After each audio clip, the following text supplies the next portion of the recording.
Hi, everybody. Welcome to the totally live Tales of Evrand. It's so sad you missed us on Twitch on Wednesday, but we're happy to be in your YouTube feed now. Woo! Woo! Intro! Woo!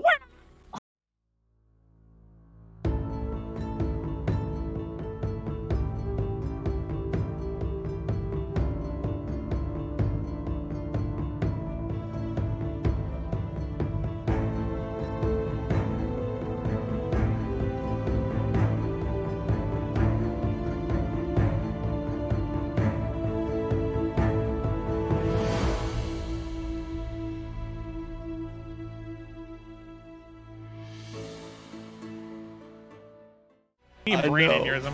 Oh shit, I went to the wrong screen. Hey, everybody. Hey. Let's go. Take it away, Who's John. on summary? Who's on? DMs don't do summary on RWA. The players do. Kayla, go ahead and take away the summary. It's yours, Okay. Hold on. This feels like a parody episode. It feels like we're not actually No, I'm ready. Hold on. I'll just say, we didn't stream today because there was an incident. Fuck, dude. I'm just gonna say, Just if I look, lied. well, too bad. I'm telling the truth right now, right here on this recording. Joe, You'll never make it in Hollywood, Bubba. My daughter decided to give a stove a high five today, and it resulted in, what happens when you give a stove a high five. So that's why, this is a recording instead of live. Anyways, go ahead, Kayla. Okay. Thanks, John. You said that, and on my end, John, there was a moment of silence, and the music went la la la la. All right, I'm yours now. After returning from the undertaking. Did anybody say anything? Yes, Nick started to speak. Shh. Shh. Joe. After returning from the Underdark, we decided as a group that we had a number of important businesses to take care of before we set off again. Our new home, Stormhold Keep, needs some improvements, but collectively we have started a party fund to help fix her right up. I'm very excited to get started on the garden and our new animal sanctuary, and I know that together Basil and I will make sure there is a flower in every corner. During this time, many of us were very busy with numerous projects. Gideon has been spending the majority of his time creating Seeker Stones to keep us in contact with very important people, like the Queen herself, and he is also working on a very secret project for himself. Gak did spend some money on a very shiny suit of armor. However, it may be better used for decoration in his new room. Basil and I very gladly lent Gak a hand in decorating his new room to make it feel more like home. There's greenery everywhere, a small cabin, and even a little pond full of new friends for Chip. Basil also taught Gak how to count. He has mastered the use of tens now, I think. While visiting Marithol, Gideon ran into an old friend, Romulus. Gideon offered him a job to guard the keep and begin training the soldiers at our keep. On my own visit to Stradina to work more with the Temple of Melora, I noticed that Basil was also on her own journey of faith. She visited the Temple of the Raven Queen, where they taught her how to become more confident in her magic. She can now see the threads of fate of people and know when and when not to heal someone, and she can also see spirits with a lot more ease. Enid and Gak had found each other in the kitchen for a midnight snack one night, where they baked brownies together and talked about Gak's life and Ciri. Enid and Gak seemed to have a very sibling-like energy and a really nice connection. I even heard that Gak got to speak to Moon. We all had a fun night together the other night as a group too. Oddly enough, we ended up in Riften, a very dangerous place where strangers continuously asked for money. I was very much scolded for giving them money, but that's okay. During this time, I noticed that Enid and Basil seemed to be getting along very well, as they were drinking and gambling together. It was very sweet, but a fight did break out. Though it seemed, oddly enough, that everybody enjoyed the fight. Even Rian. I did manage to throw a spoon at him. That was exciting. The next morning, we finally made our way to Lunaria, to home. I feel as though I have been holding my breath since the moment I met Oberyn, but now I can breathe again. To see things thriving the way that they are, to know that Willow is the best Rift Warden for Lunaria in my absence, and to see her again reminds me of why we are fighting in the first place. I have so much to catch her up on, and I know that my friends have a lot of their own business to attend to in this area, but I do hope they can enjoy my home as much as I do. The end. Yay! Nice. Awesome. So, diving. Is this working? Yes. Yep. I forgot to turn my voice mod on before. Cool. Anyways, diving back into the game. At this point, the party has split up into multiple different parties. Basil heading to Mirror Lake to uncover some unknown and forgotten knowledge of the Raven Queen.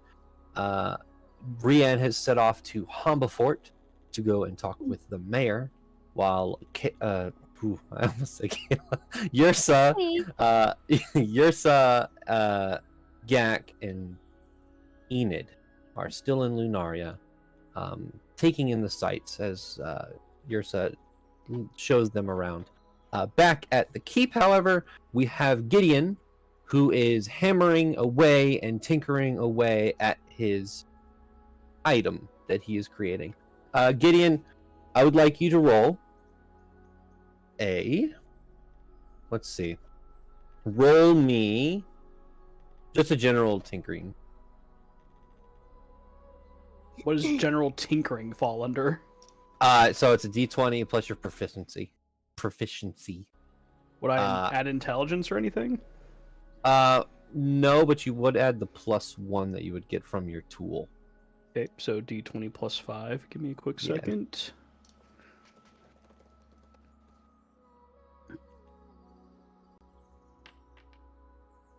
Oh yeah, 24. You are ahead of schedule. This Yes. item. You probably have about a point or two of exhaustion, but you're not going anywhere. You're at the keep. You are safe. You're surrounded by guards. So you've taken the time to lose out on sleep in favor of finishing this item quicker than you thought before. You have found yourself, as you tinker away with this item, more and more getting very excited about the end product as you continue, and there's been multiple changes as you continue on this item. But getting in the keep, you are making headway with this thing. As that happens, however, we will pan back to Rian. Rian, you are walking out of the forest, the Mallow Grove, out of Lunaria. You have about 3 to 4 hours before you actually reach Hambafort from Lunaria itself. And as you are walking through the forest by yourself, make a perception. I wasn't ready. I didn't have my character sheet. Character. I'm trying. View. Okay, there we go. Perception. Happy to do so. Clonk, clonk. 13. Okay. I'm gonna real quick. Okay. As you're walking through the forest, you see multiple different wildlife.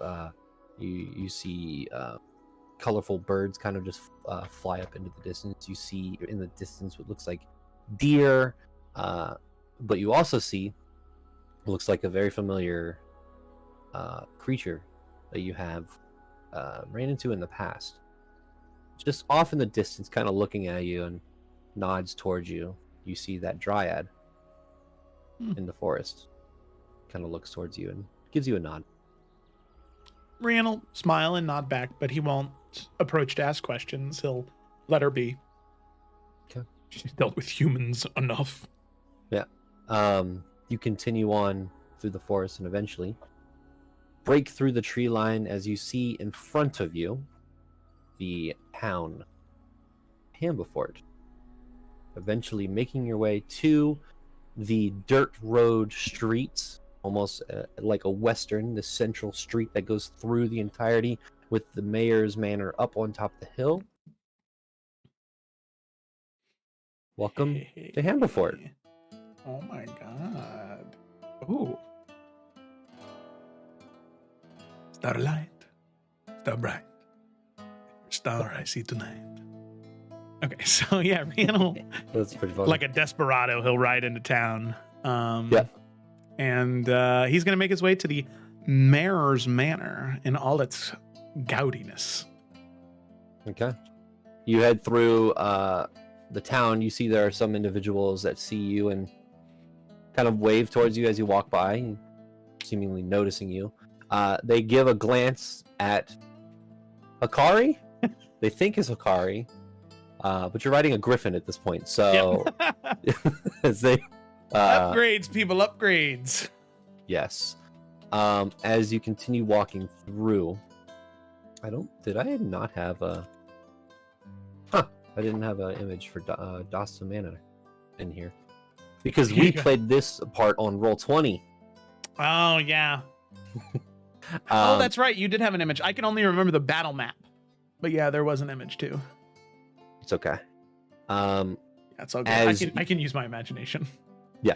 As you continue up to the hill, reaching the gates, you see guards like they were before. They look a little bit more like they have more money about them. It seems that Dasta has been able to afford better swords for hire. Actually, looking through Hambafort itself, there's way more people than you remember being here before. You see carts leaving and entering Hambafort, which you did not see last time. You can see people actually exiting Alan's Tavern, the Green Dragon. Many people. Seemingly that since you guys have left, just in the month, what you guys have done and helped with, Hambafort is thriving. But you eventually get to the gates and the guards look at you and say, "Sorry, do you have any paperwork to see the mayor?" No, I don't. But if you tell him Rian Elvain is here of the Seekers of Insania, hopefully he'll be able to make the time. You see he pulls out a stone. "Sir, Rian Elvain is here for you." You hear, "Let him in. This way." And Thank the you. gates open. You enter through, and as you enter, you can see off to the side. It looks like there's been maybe some construction left behind, maybe some slabs of wood, specifically around the entrance of where that glass window used to be. You continue on. You enter.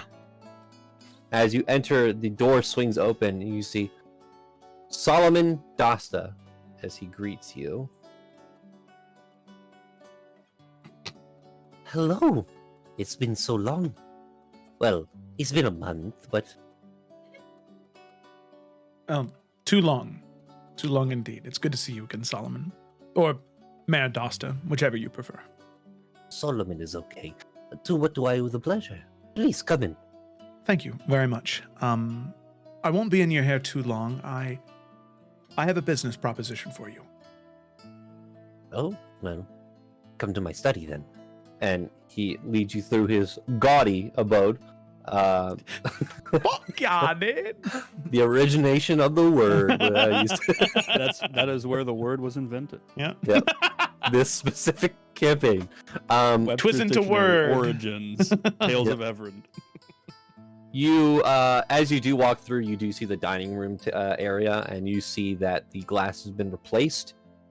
You can tell that it hasn't been painted, like the wood that kind of encapsulates the glass itself.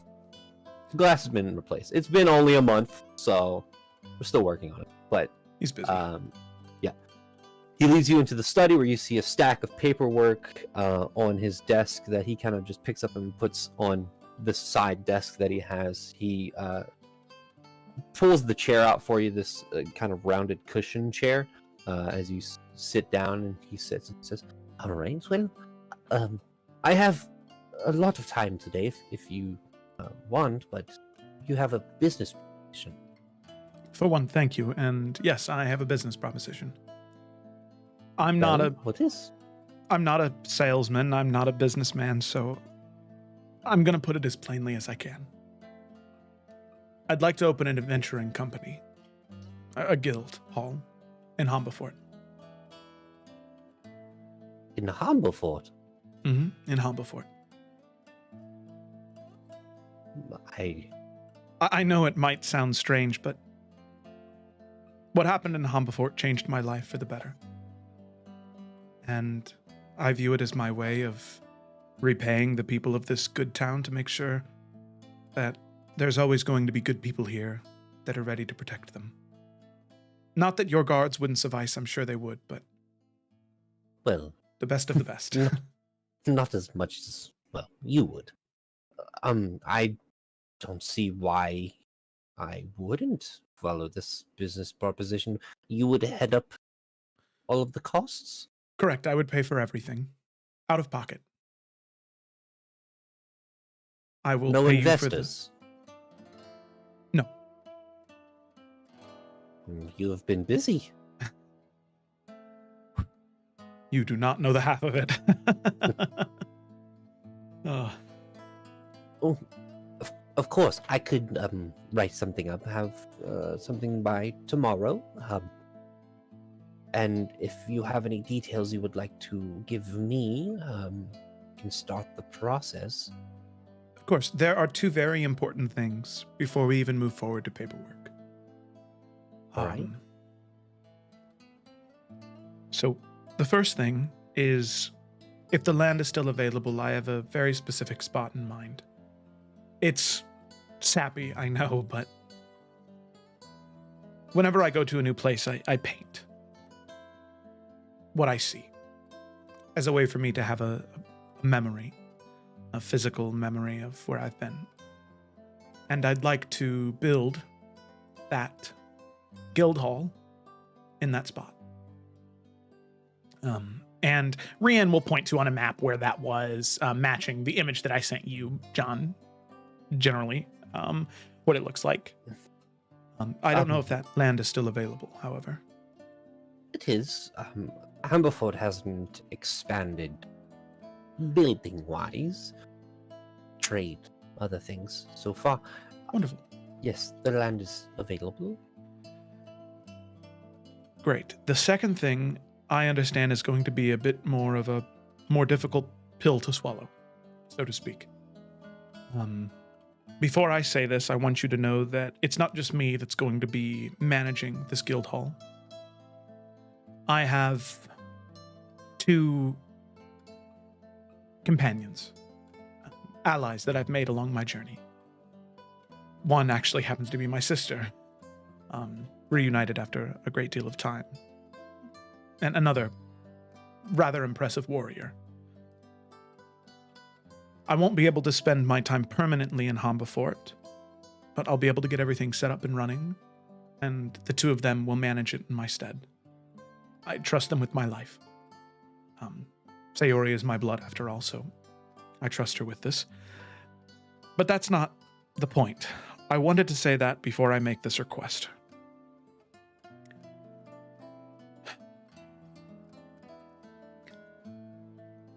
I would like one of the first members of the guild hall to be Eldar.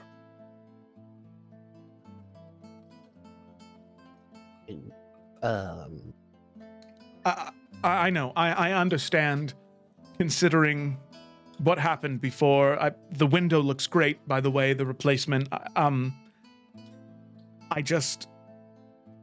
saw him in Shrina. And something's different about him.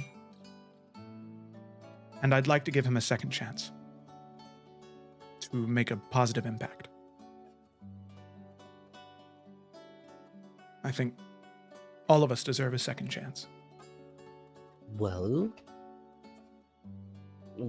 I do agree that some people deserve a second chance, and yes, Eldar has been assisting with shipments further from the Valamine border.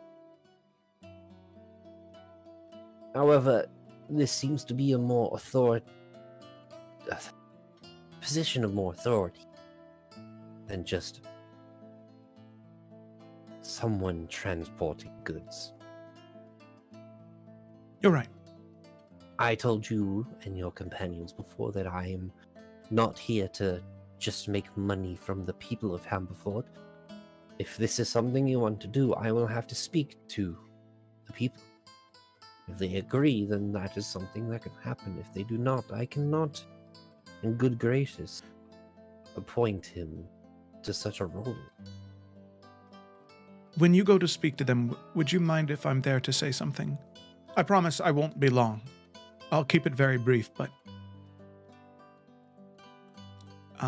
Of course. If you want to wait until Eldar gets back, he should be back in a couple days. I can wait. I'd still like to move forward with the building and the purchasing of the land, course. but I can wait until he's Yes. back. I can write a deed and proof of purchase of the land, and you write up any negotiations or any things you need for the building. I will handle that, and then we will go through costs. Wonderful. I should have that by the beginning of tomorrow. Thank you, Solomon. I greatly appreciate you doing this. Of course. Well, you said that today's not a busy day for you, so you seem like a busy man most of the time, so I'll give you the rest of the day off. Thank you for this Well. time, and I look forward to talking to you tomorrow. It was good to see you again, Ryan, and it looks as though I am now busy once again. But for the good of everything. Please, let me walk you out. Thank you. And he walks you out to the door. You exit through the gates, and you are in Hambafort. Are you doing anything or just waiting? Yeah, I mean, I think that Rian, while he is here, he would go check in on Alan, see how Alan's doing, give Alan the party's love, because I know that's something everybody would want. I think that Rian would check in on the people that they had visited with when they were first here. The two farmers, Hall and Oats. Daryl or Phil? Daryl or Phil, okay. And the Oats farm, yeah. That has never left me. So yeah, he would go to them, and I think that over the next couple of days, whenever he's not assisting Solomon with the paperwork he needs to sign or paying bills, he would be doing small things, maybe helping them sow their field or just helping out wherever he can around the town, making himself be a passive presence. Okay. I will say, just as an update for everybody who has been, to Hambafort and all that, Jacob Sutton and his wife, their business of blacksmithing in the town is booming. Jacob has had to get 2 apprentices to help with the demand. It seems that not only is he very good at making things,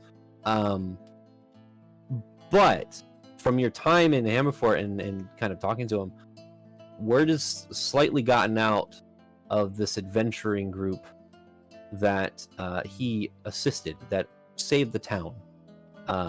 So now he is more sought after. Alan.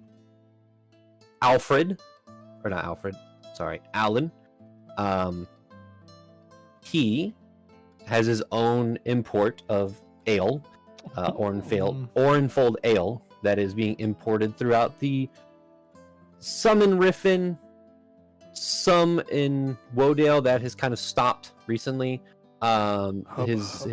His ale has been imported northward, and some of it has even gotten into Eastvaria. Let's see. Who else? Daryl Orville still has a cow farm. and an identity crisis. Alfred Genfier and Oats still has an oat farm. That's what I like to see.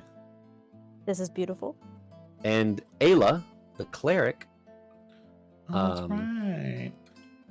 it seems that her building has gotten a little bit bigger. Oh. And she has people that are, what's the word? Regulars to her sermons and her church. But Hambafort has grown. Hambafort is thriving.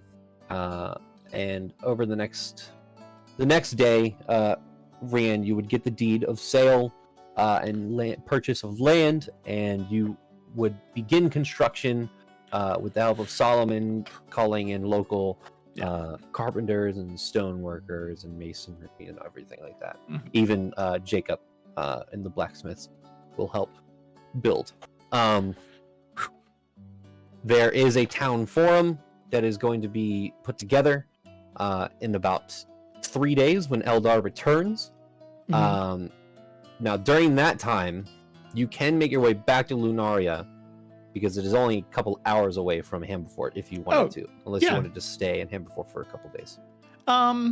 No, I think that he would be in Hambafort during the day, and then at night, he would travel back on Hikari. I think he would enjoy the alone time. Okay. He loves the party. He loves all the people, but sometimes alone time is good. So he would enjoy that sort of 2-hour travel back and forth on Hikari. Well, I guess it's never alone time with Hikari, is it? It's never. Hold on, Never. sorry. Jacqueline's checking in on the baby. Okay. Babu. So, with that, we will actually not return to Lunaria, but return to Basil, who is making her way to Mirror Lake. Yeah. Basil, as you finally get to Mirror Lake, which is about a day and a half's travel away from Amala Grove, what you see before you is a large, gargantuan lake in the center of this massive forest that surrounds it. The lake itself has 0 ripples in it. The reason it has this name, you can immediately tell as it reflects everything around it perfectly. You even see when people throw in lines for fishing, that as it hits, no ripple at all. There's something eerie but magical about this lake itself. You do note back that this is a lake where they did pick up the oh my god, what was Water spirit. The water. the water spirit. Yes. But Basil, as you get here, your instructions were vague, but from the cleric and from very cryptic messages from your raven mom, the answers you seek are buried beneath Mirror Lake. So, what do you do first? I mean, this wouldn't be the first time I'm drowning myself in the name of my mother. That is fair. What can I look at the surroundings, see if I'm alone? Yeah, make a perception check.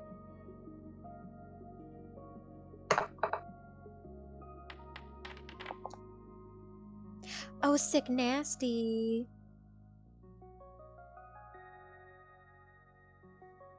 What'd you get? Oh, it just popped up for me. Oh! Okay, well, you're not alone entirely. There are people fishing here. It's the middle of the day. However, with your natural 20, you're kind of just looking around, and you are scoping out the area, looking at the beach itself, looking in the water, just trying to squint and see if you can see the bottom. Your first thought is to go into the lake and swim to the bottom. But you have heard stories of how deep this lake is. It would be physically impossible for you to actually swim to the bottom of it.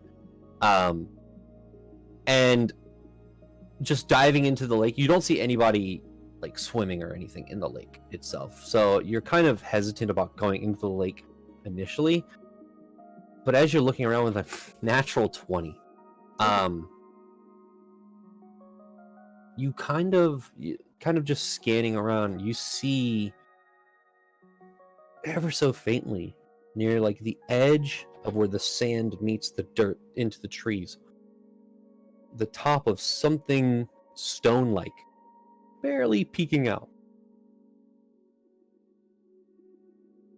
I go look at it. Okay. As you go to look at it and start kind of digging around it, trying to see what it is, as you start digging, it reveals what looks to be the statue, the top half, the statue of a small raven.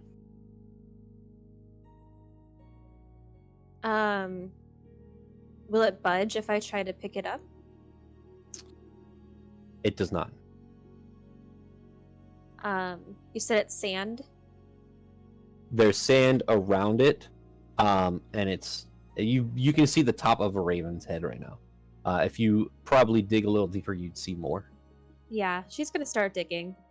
Okay. So as you start digging and digging and digging, you see that the raven is perched and one foot is out, and it seems like it has like its talons out in these very, very sharp points.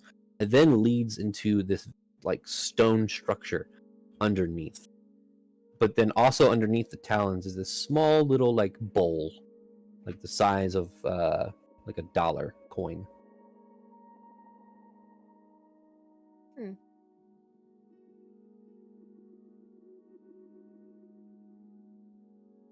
Ugh. Rachel would not survive in our world because Do you want to make an intelligence check? I think so. Yeah, Okay. either intelligence or further perception. I'm not sure. Let's Here, I'll just. You might be able to, if it's a raven's talons that are very pointy, sharp, and there's a bowl underneath it. Oh, let's go cut myself and let the blood drip into the bowl. There you go. As you poke your finger with it, you see blood, drops of blood. As that happens, you watch the blood get soaked into the stone, and you don't feel a rumble. You don't feel anything other than you just watch sand start to fall in front of you, and you see a staircase that leads downwards into darkness. Now listen, you're telling me that no one else has like stumbled upon this and was nosy? It seems that if you were to look in natural 20, people have stumbled upon this. You can see that it's been dug up. It's had various layers of dirt or sand that have gotten wet and then been you could see the layers of where things would have been and then removed and then got back up to it again. You can even see a little bit of dry blood around the talon. Doesn't seem like it's ever been open though. Okay. Well, I shall go down the steps. Okay. As you go down the steps,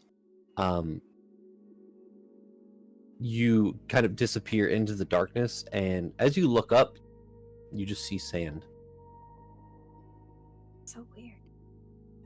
As you continue downward and downward, this spiraling staircase, you eventually see an opening into a large, what looks like cathedral-like room with these columns of stone that raise up to the ceiling. You see something that kind of looks like this.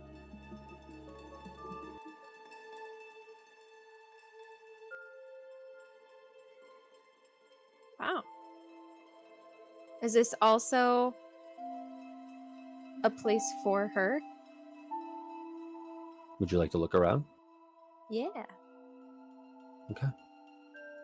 As you're looking around, you see carvings and engravings of ravens into the stone. You see a mural on the wall to your right that looks to depict the cycle of life and death. You see a baby in a cradle that then grows into a child, and then teenager, and then adult, and then starts to whittle away, become old. And then at the very end, you see a depiction of the Raven Queen with her porcelain mask kind of cradling this old, dying individual. And then after that, just raven feathers. This cycle of life and death. On the other side, on the left, you see what looks to be a mural of the Raven Queen herself. This large homage to the goddess of death. This one actually looks very spot on to the Raven Queen you know. Make a...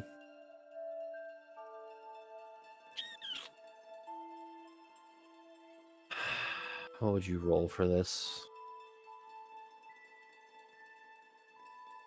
Make a nature check.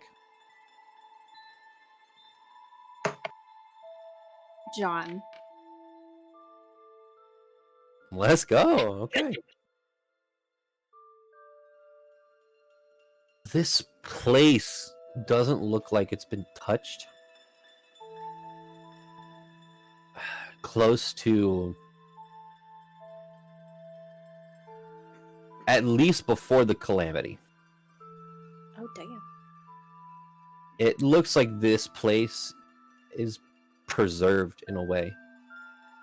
The stoneworking, the decoration is otherworldly, but still connected to the world you know. You've never seen anything like this. You see that there are stairs in front of you that lead to a large wall that looks to have another mural on it.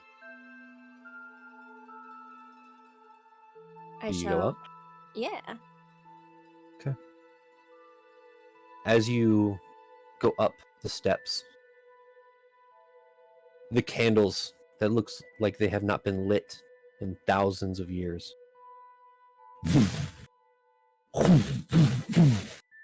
all light up.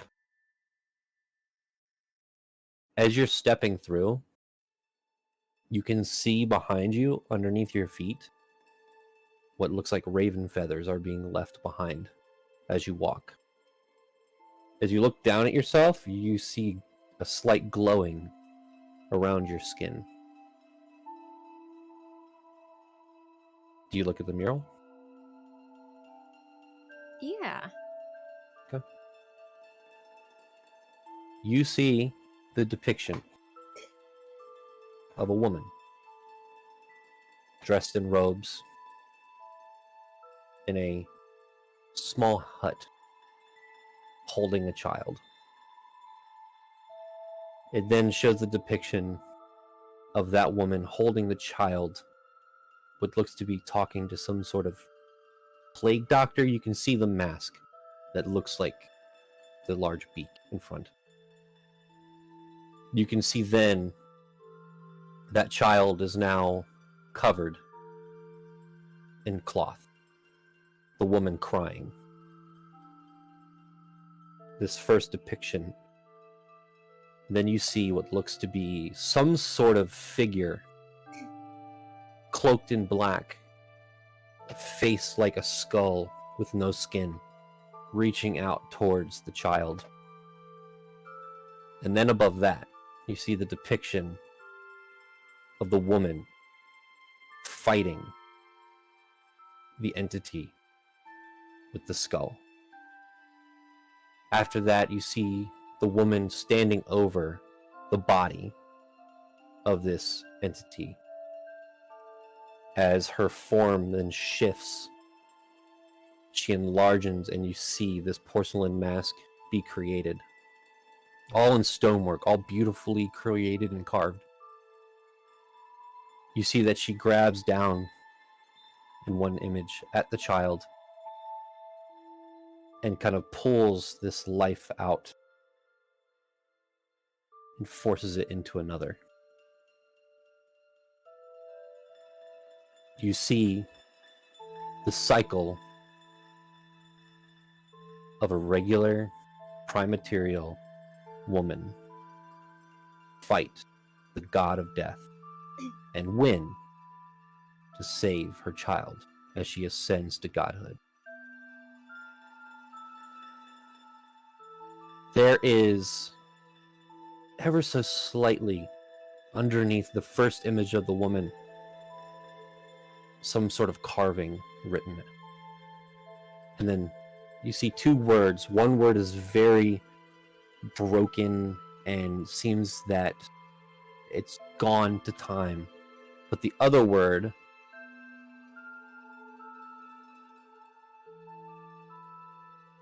you don't know this language, Basil. But for some reason you can read it. It says Viara.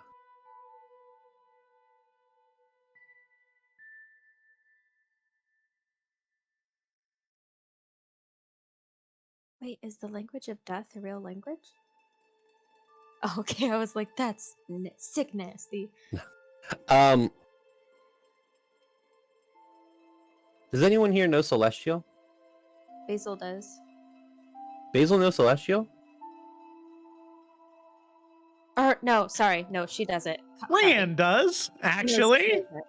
So you would have picked this up from. You can see what languages it is just from your travels with your companions that know Celestial. This is Celestial. And it looks like it's a name. But the last name is gone.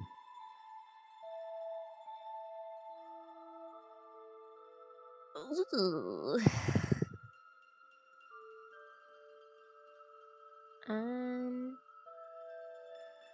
Looking around, are there any old books or parchment or anything? I'll continue with your natural 20 perception. You see a book nearby. Do you grab it? I have a thing with grabbing objects and it killing me. I feel safe in here though, so I shall grab it. Okay. So as you grab it, the front of the book seems to be leather bound. But as you grab it and start to open it, the pages inside just turn to dust. God damn.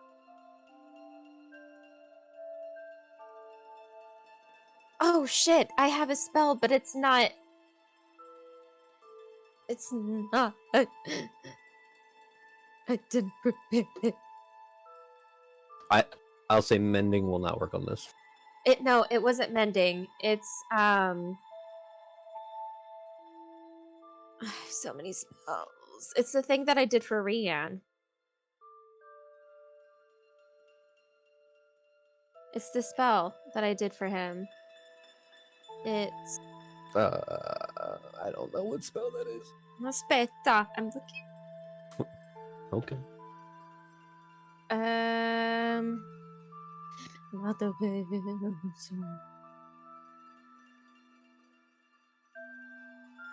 I will say, Basil. Unfortunately, in this scenario, the book is destroyed. Even if it's where's this stupid spell?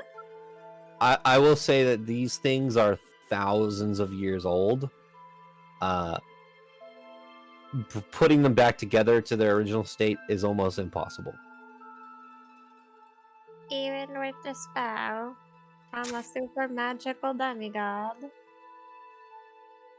whose mother is probably this. I think this was the spell unburn. Was that it? Yes. What does that do? I'm trying to find it in my own thing. If you can I read it, think Joe, it- if you already have it. I think it can restore something to its original state after being burned, but I Yeah. don't think this qualifies because I've used it It's as reverse. Okay, yeah, it looks like it's reverse fire. Hmm. I thought it was more than just one because I had fixed Rian's something. It was Isaac's Sword, toy sword. the wooden yeah. sword that was burned in the fire. Was it? Mhm. Yeah. This was not burned. This is Okay. just. It's just that the paper is so old that it is so fragile that it just with one touch just disintegrated. Gotcha.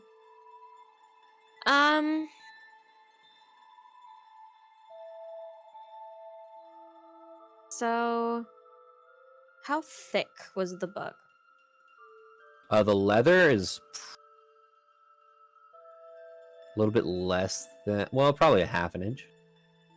Oh, you mean the book itself? Yeah. Like, is it a good pile of dust or like a Gideon pile of dust? Oof. Well, Gideon was a whole person, so it's less than that. Yeah, but it's like, so could I fit it in a jar or two? Yeah. Okay. I'm gonna scoop it up into the jar and then I'm gonna put the binding that's still intact into my pouch, I guess. Okay.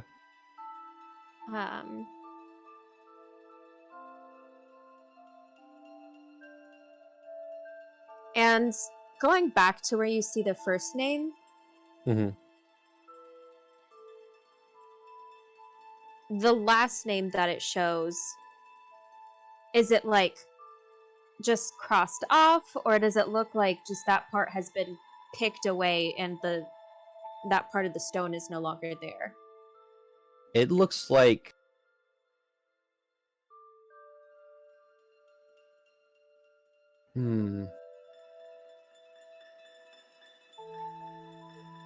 it looks like it was almost like erased. But it's odd because how do you erase stone without scratching it out or messing up the engravings and in the carving itself? This looks like it just disappeared.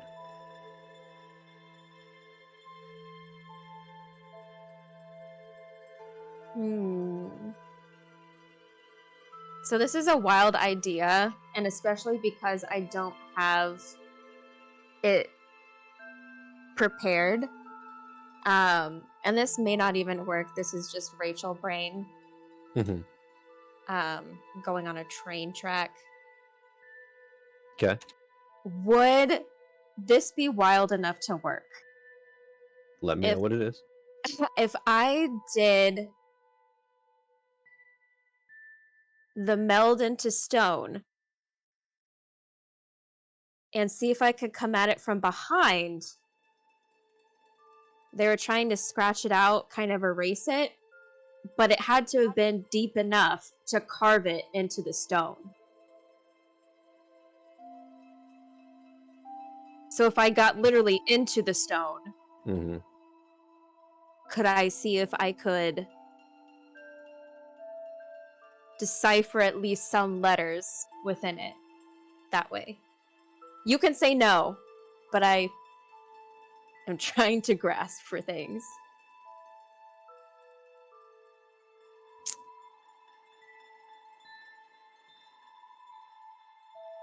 I will say that you attempt this,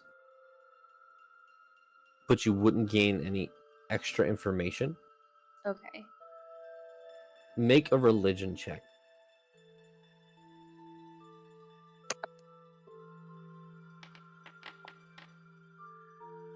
Okay.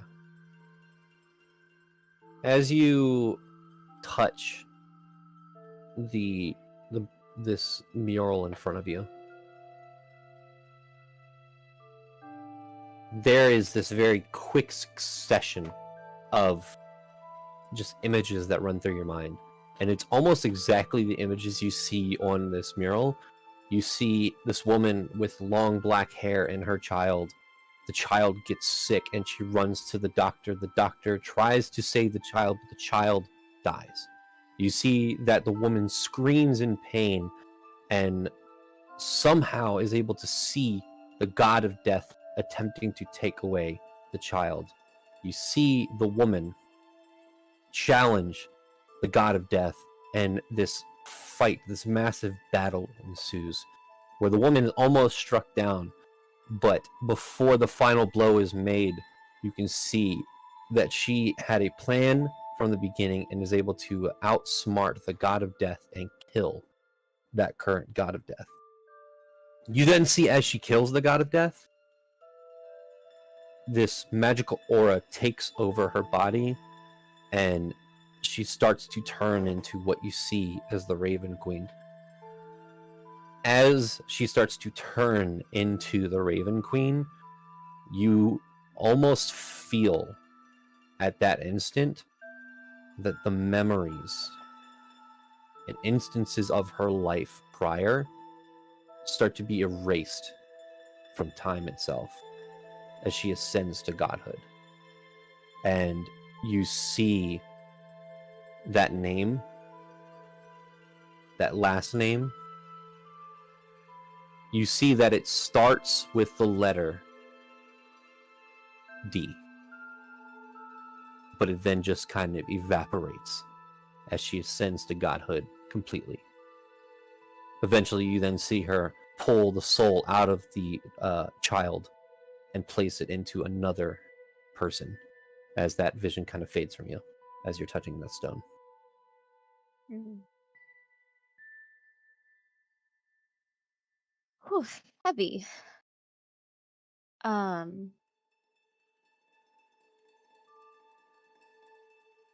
First thing she's going to do is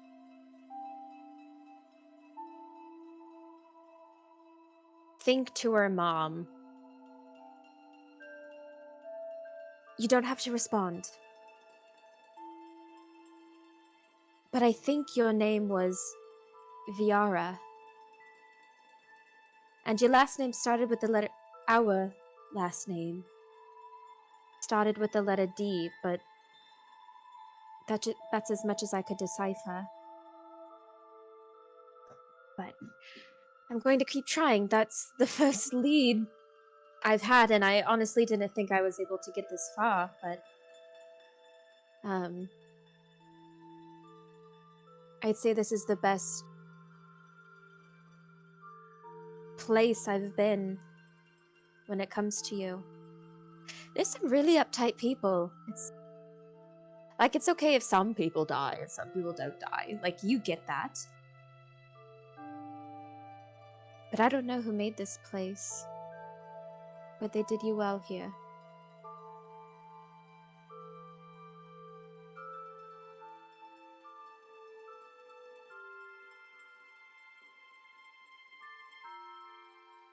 I will say you don't get a response of words, but you get a warm feeling. The coldness around you starts to turn warm, and out of nowhere you just see a single raven's feather just kind of fall to the ground. Basil's gonna grab it and put it in her pocket. Okay. So with that, you can spend as much time as you would like here. Yeah. But Basil, Real quick. yeah. Before she would spend time here, but before she ultimately leaves, she's gonna grab a sharp stone and then go up to the mural or whatever it is of just her mom, and she's just gonna put her little initial B in a heart. She's gonna carve it next to the mural. Okay. With that, Basil, You take your time before you leave. But we will head over to quickly. Oh, wait. Sorry, wrong thing.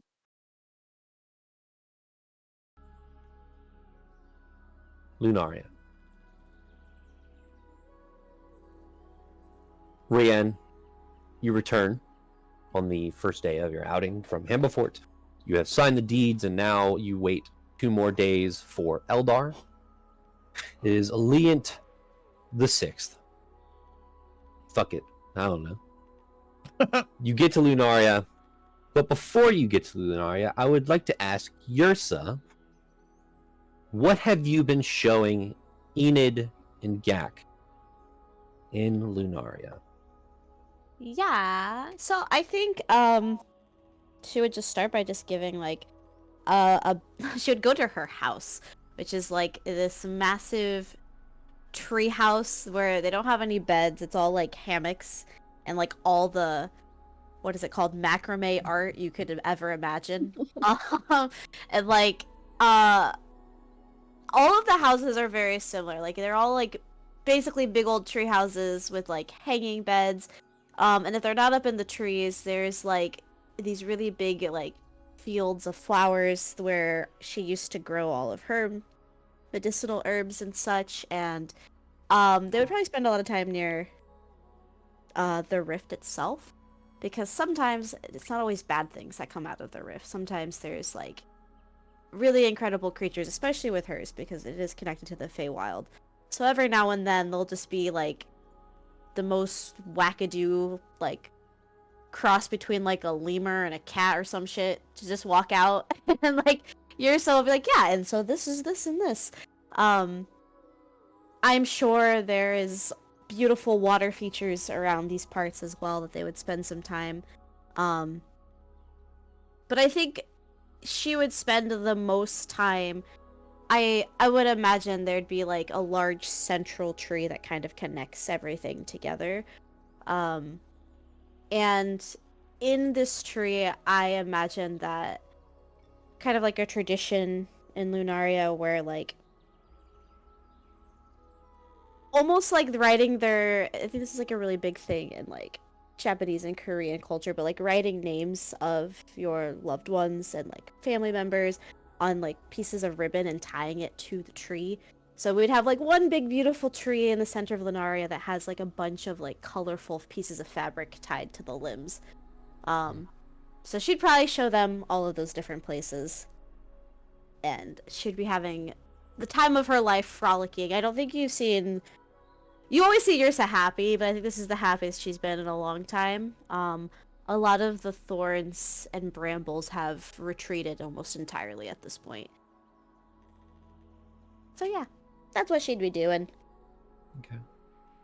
I will say, as at some point, sorry, a familiar friend makes their way up to you. A woman with fair skin, with got a black, green, and white hair pulled up with what looks like some herbs kind of woven into it.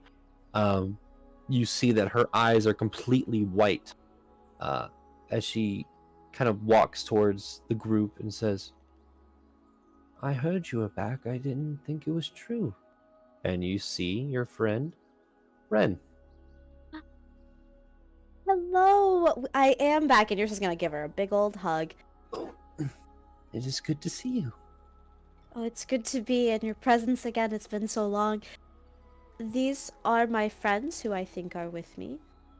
Right? I don't know. Are they with me? Hi, I'm Gak. Yeah. Yay! Gak and Enid are here. It Hello. is nice to meet you. I heard Rian was here, but I guess not. Oh, he went into Hambafort, but I think he'll be back any moment. I'll have to say hello when I see him. He has a lot of challenging to do now that he is back, so I'm sure there'll be a great sparring match you can catch later. I look forward to seeing that. how have things been? I know that Willow says there hasn't been too much change, but, you know, she's going to want to put on a little bit of airs just with everything, so I just wanted to know there hasn't been anything too intense to come out of the rift, or nobody stumbled upon home or anything like that, right?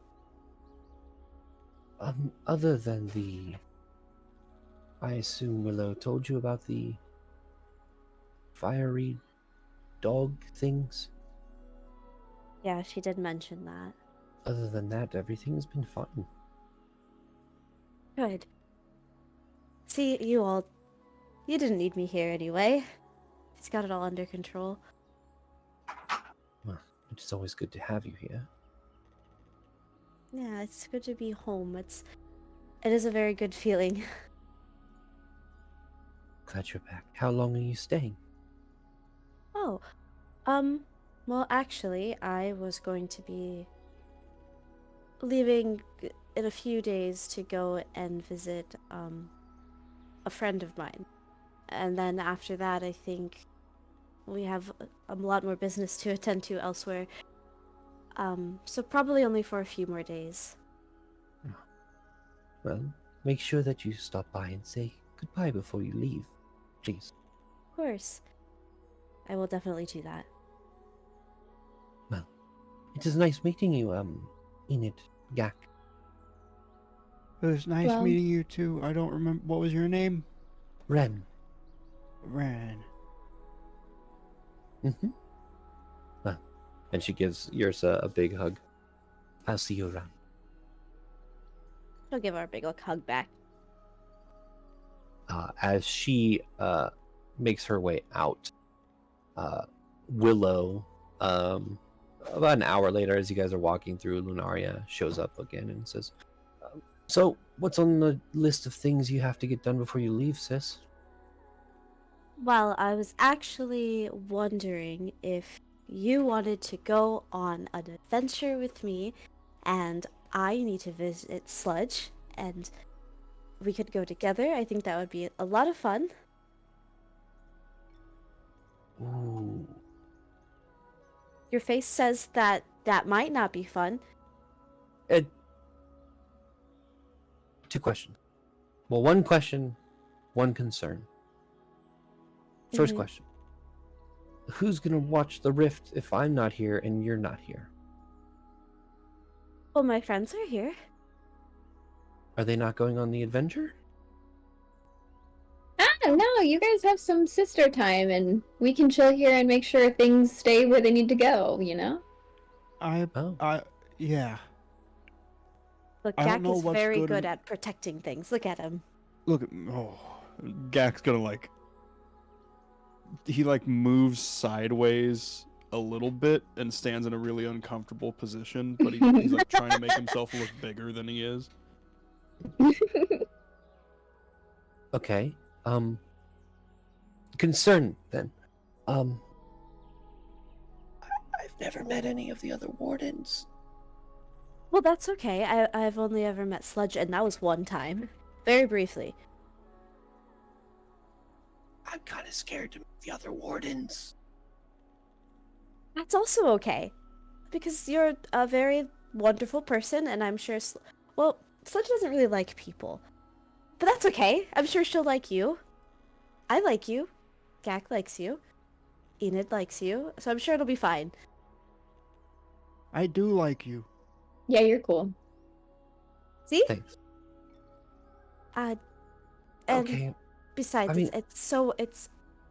it's a very important thing that we all come together and can get on the same page, and we can all communicate Right. effectively. And if you are going to be the warden while I'm not here, I think it's important that you meet Sludge also. Okay. All right. Fine. Doesn't she protect like the Shadowfell or something? Yes. Oh, that sucked. Yeah, I don't think it's as welcoming as the Feywild, but Not at all. Sludge is a very I wouldn't say welcoming, but I would say Interesting. mm, Interesting? Is that a word? that is a word. That's Thorny? not the I've heard that one before. It is a word. thorny's also very good. I'll go with you. That's obviously I'm not gonna miss out on the chance to hang out with my sister, and also I haven't been out of Lunaria in I can't remember when the last time I was out of Lunaria, so that'd be fun. Yes, I'll go with you, obviously. Great. But Milo has to come. Oh, of course. Okay. Okay, You are know, we leaving then- now or Oh, well, Enid and Gak, would you two feel comfortable just kind of keeping an eye on things? I do have a question. Yes. So how do we know if something is good or bad that's coming out of this thing? Yersa just looks at Willow and then looks back at Gak. You'll know. most of the time it'll try to attack you. You can mostly reason with a lot of them. Most everything that comes out of that gate can speak Sylvan. There are some that speak different languages, but they mostly all speak. If it can't be reasoned with and just won't walk back into the gate, then you'll have to be a little bit more forceful. And then there are some that will just straight up try to kill you, and then you gotta kill them before they kill you. Yeah. Well, okay. Yeah, I know that one. Yeah, we got Oh. that down. That's What if How they try to close steal is from you? Sylvan and Elvish? What's that? Gak, you speak Sylvan? I don't speak Sylvan. I barely speak this one. If they're not too far apart, and I will say, Okay.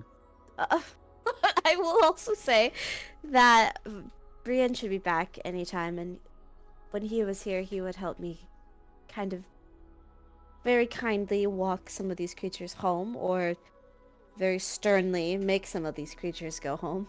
I feel good. I feel like we got this.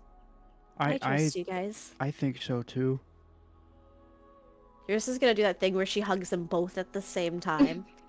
Which is I trust really you hard guys. to do. Yeah. And has like Gak is half so an armor on large. Gag. He's just huge. I know you guys can do it, and I trust you more than anything. And besides, most of the time, it's good things that come through just to visit, and then they just go right back. Yeah. So far we've been here, I haven't seen anything bad, so what can go wrong? I mean, look, you will have some help from the Tavar, the soldiers. They mostly speak. Most all of them can speak Sylvan, so there's usually one around if you need help. Perfect. She leans over to yours and says, "You sure we can leave them here?" Oh, of course. Okay. They're very capable, I promise. And All right. I shall say this loud enough. And Yulendar will be there too, in case something goes absolutely crazy. But I'm sure it'll be fine. Yolindar knows what he's doing. He's pretty good. You're You gonna- guys need to get going. Don't be so worried. Have fun. She's gonna like super quickly like druid craft some flowers and make them into super fast little daisy crowns, and she's gonna like give one to Gak and Enid. Okay, I am now appointing the two of you the Rift Wardens of Lunaria while we are gone. Feels very official. It's because it is. So when they see that, they'll just know. So I'm a So I'm a Rift Warden now? Yeah, absolutely. Is there a specific outfit that I need to get for this one too? Yes, there is actually. There's a clothing shop in the tree. Go there, and you would need to get a long green robe. Okay. Gak just Right. turns and immediately goes into the. towards the Wait gate. up for me! Need to follow to get a robe. That's We so robe it mean. up. Willow's so mean. Willow goes, it's going to take them a while to realize there's not a clothing shop in the tree. It That's will take rough. Gak the entire day to realize that. I hope you know. She looks up to the 100-foot tall tree. Oh my god. That's We about won't a be mile rift-wardening wide. at all. Oh my god. We'll just be looking for a shop. They're going to be here a while. We should go before they figure it out. You're just gonna offer her arm so they can walk like sisters. Cute. Just like the Wizard of Oz. We're off to see the sludge. At this point, I'm going to cut back over.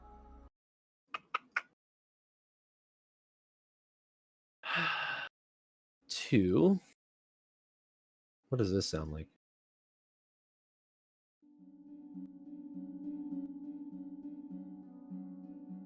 Yeah, this is good. We're going to cut back over to Gideon. Inside of the keep. Gideon, you've worked tirelessly on this item for about 2 days now with no sleep.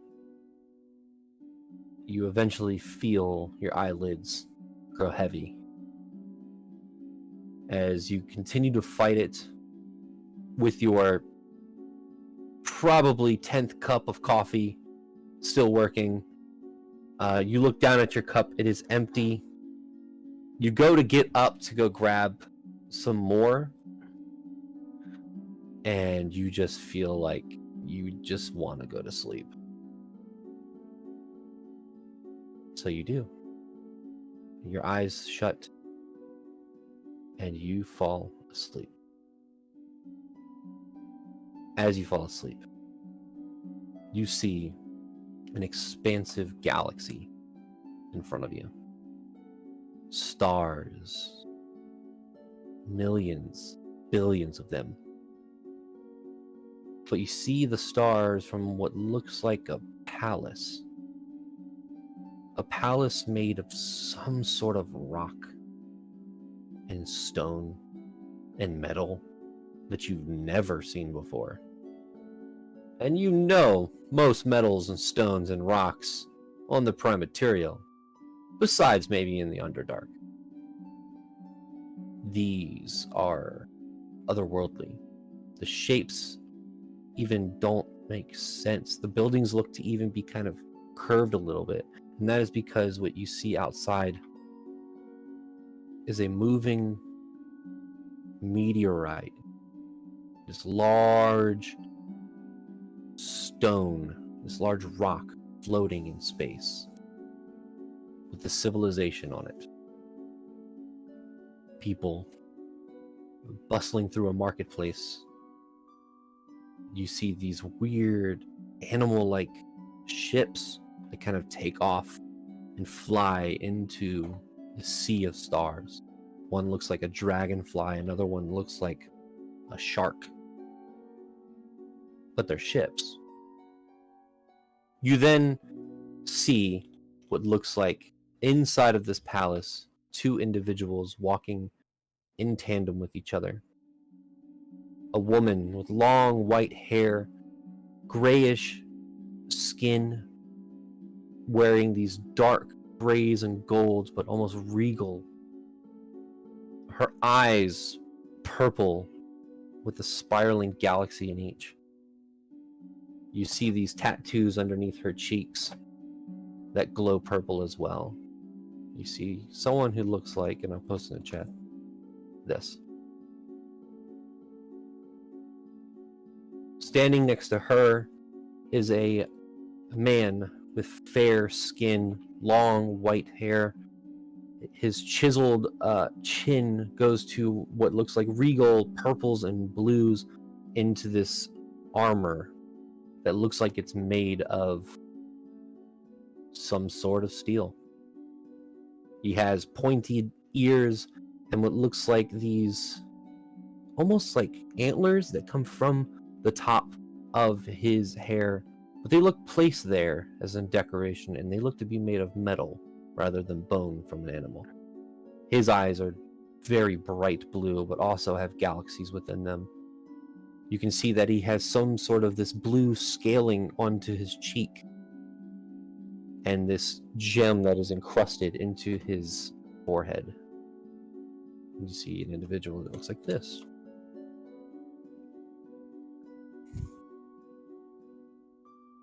They walk, but with purpose.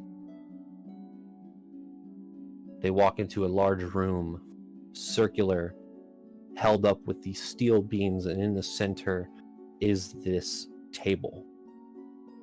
This table that you're able to ascertain what it is. It looks like a war table.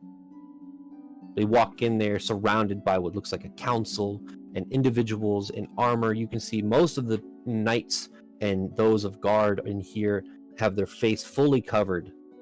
Their armor, otherworldly, sharp edges. Each armor looks different from the other, and each one has a different sigil in their armor itself.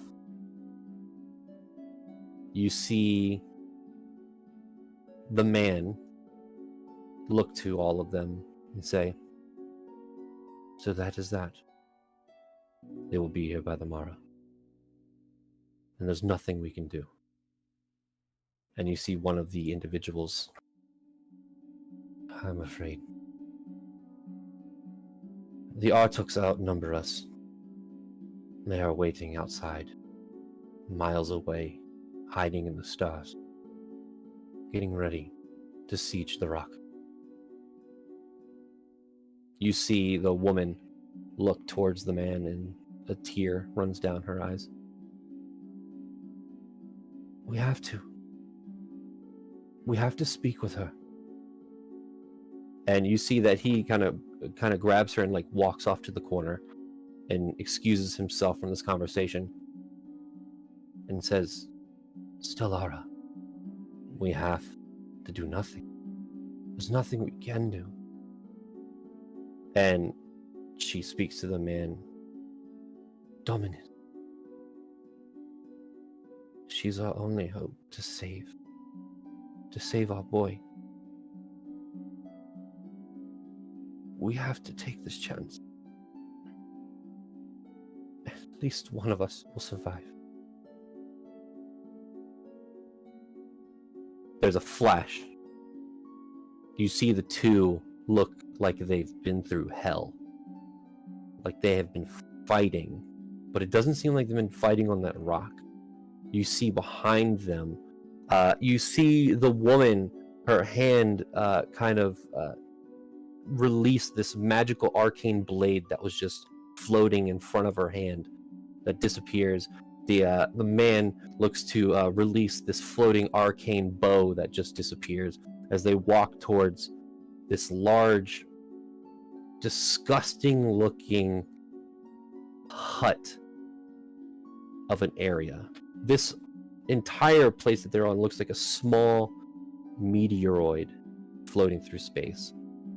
Dark and desolate, but you see these horrible creatures that they had just killed as they walk into this abode. And in front of them looks like she is in front of this projection of stars as she starts to pick out something from it. It almost looks similar, but not exact, like Lady Gemcloak's ceiling. But she doesn't seem to be picking out stories. You see that there's this body in front of her that is lifeless as she picks out something from this and places this glowing orb into its chest.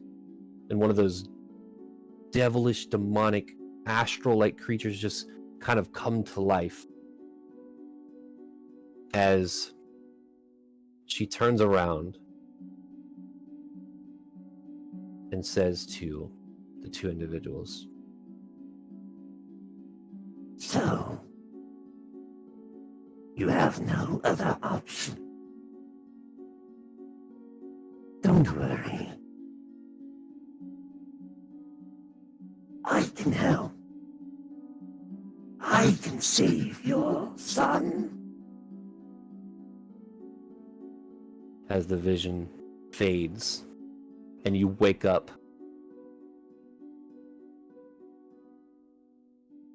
the item in front of you.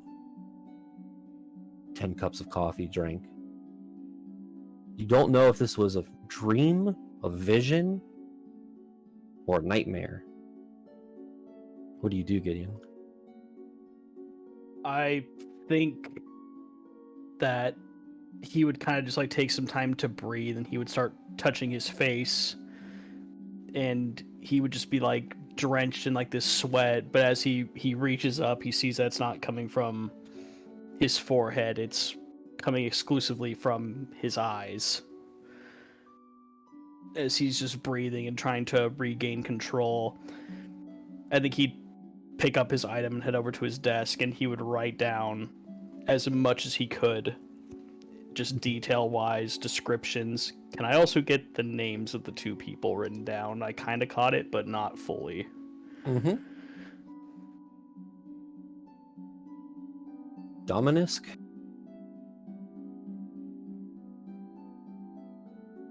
And Stellara. And Gideon is still in possession of the port glass, is that correct? No. Oh, who has it? The party that used it to get to Wodale. Fuck. So Rian, probably. Gideon's gonna curse to himself then. I will say at this point, Romulus kind of knocks on the door, opens, and says, I'm sorry, Gideon. I heard something. Are you okay? I'm fine. It's just a lot of work. Just a lot of work, unanswered questions. He looks down to the cups of coffee. Need another one? Or are you gonna go to sleep? Another one would be appreciated, thank you. All right. And as he goes to turn away, you see he freezes in place.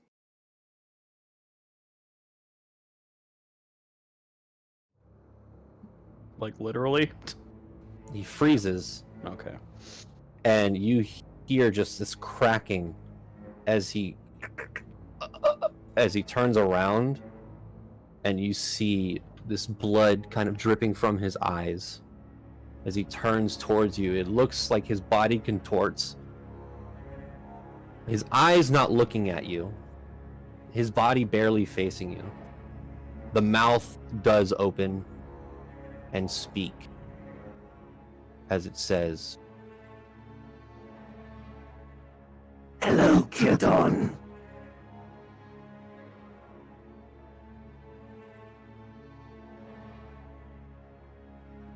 Familiar voice, I assume. And you would be?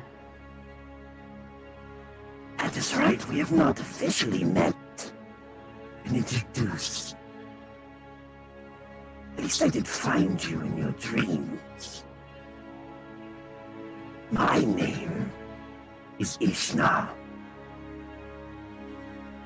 And you have something that I want and was promised. And what would that be? Your thoughts, your consciousness, your connection to the astral sea. You see, your mother and father came to me in desperation, asking me to save you. I applied. The only payment was upon your death. I would get your consciousness, your soul, and you did die. I felt it. I was this close, and something happened. You were brought back. And now what was mine was stolen.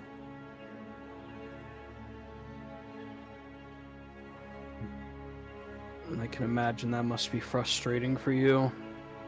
Very frustrating. But no worry. I can wait. I may not be able to reach you on the prime material now, but soon we will truly meet each other. You might want to reconsider your plan. I've watched you. You think that the things that you have fought on the prime material make you strong?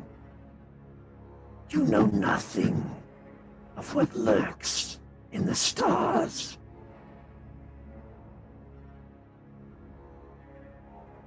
Prepare yourself. I will get what is mine. And with that, you see Romulus. What? What the hell? Is that more of a confused, or like he kind of witnessed that subconsciously while someone took He control? looks confused. Romulus, why don't you just take the rest of the day to yourself? He wipes his face.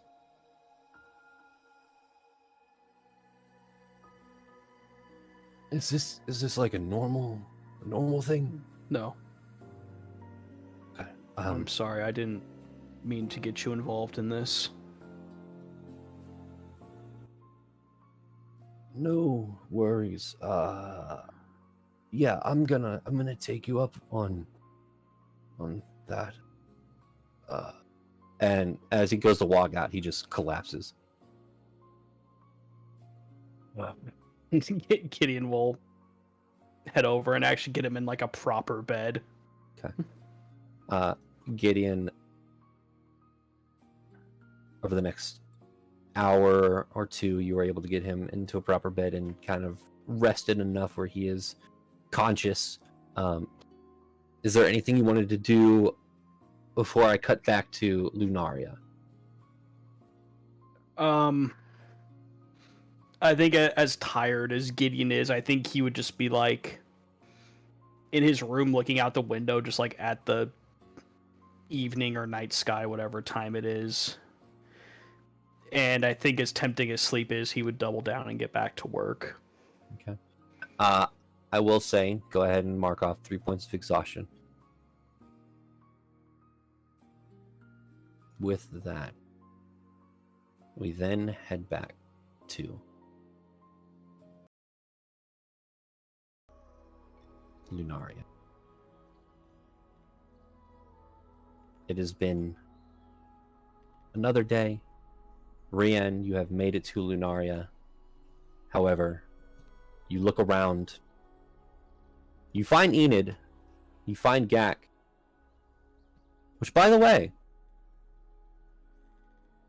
Gak does have a large green robe. Enid doesn't? And Enid does too. Yay! Ursa's nowhere to be found. Must be talking to Sludge already. Okay. You two are dressed appropriately for the. I'm sorry, sir. Please, we're trying to keep things in line We're over trying here. to stay connected to nature around us. Ah, And yes. every word you speak brings us out of it.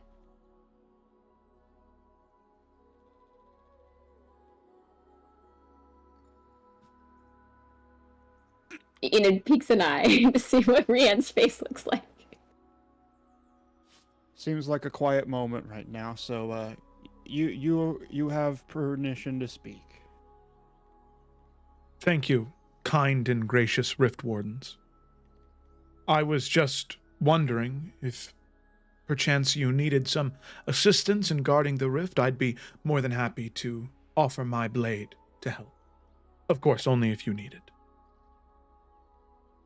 This Rift Warden's still not used to the pollen. That would be appreciated. I will say, Yes, mighty Rift Warden. I haven't seen you with a green robe.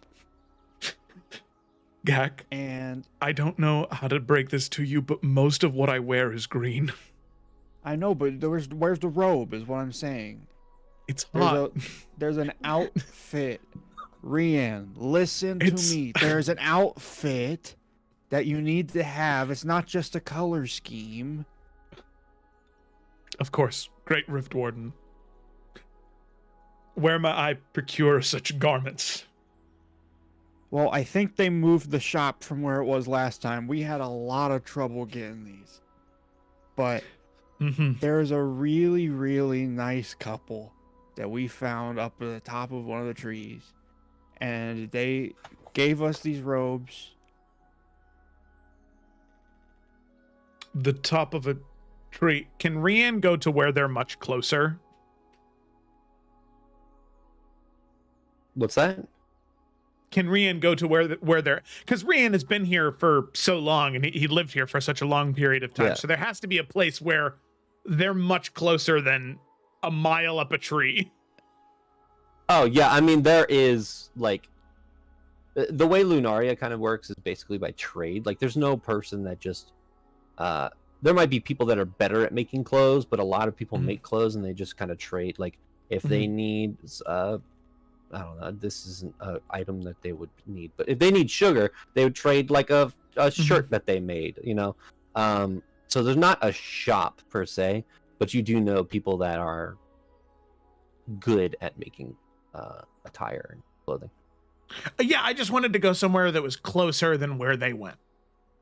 Yeah. I mean, it's literally like you guys are on this bridge kind of talking because it's the central point. Actually, no, you guys would be at Yursa's hut.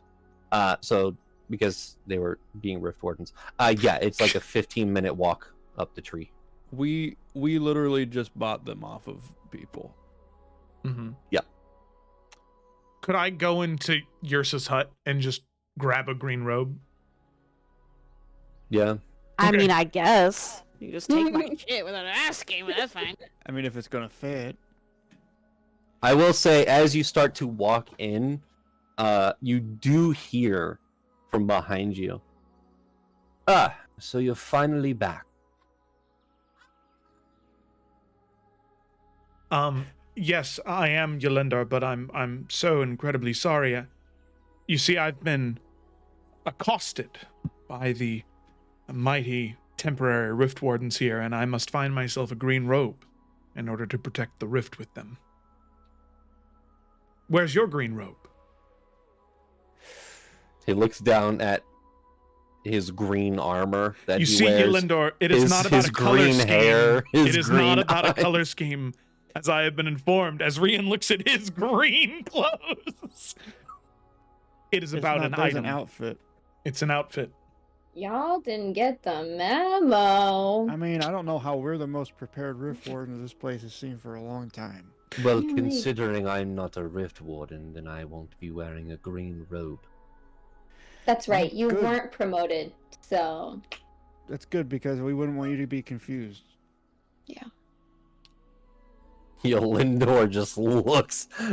Rian, you see the face of Yolindor when he first met you, Rian. Except it wasn't like when he first met you, you were helping his people. These Enid and Gak, he's looking at them in disgust.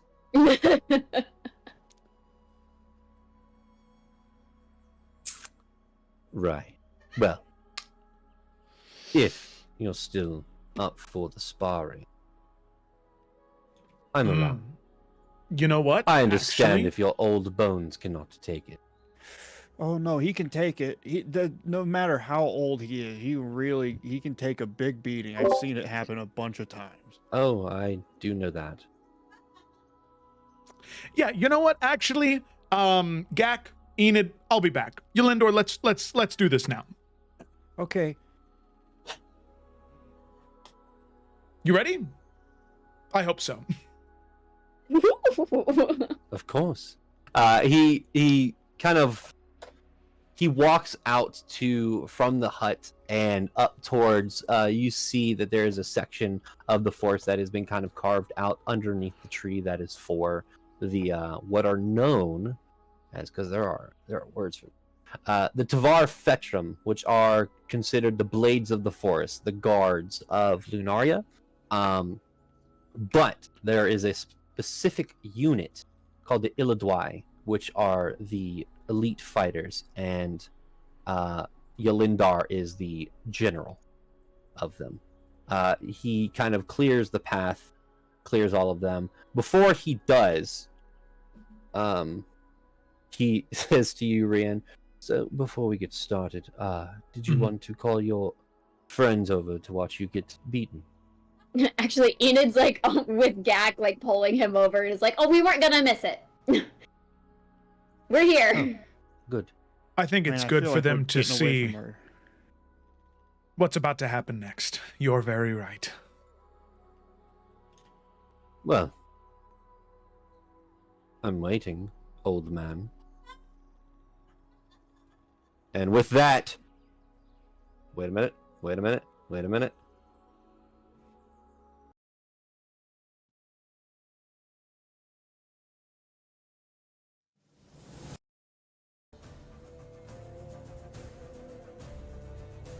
We won't be rolling initiative. Yeah. This is a sparring match. However, we will be rolling dice. Yeah. So, Yolindar is letting you take the first move. Okay.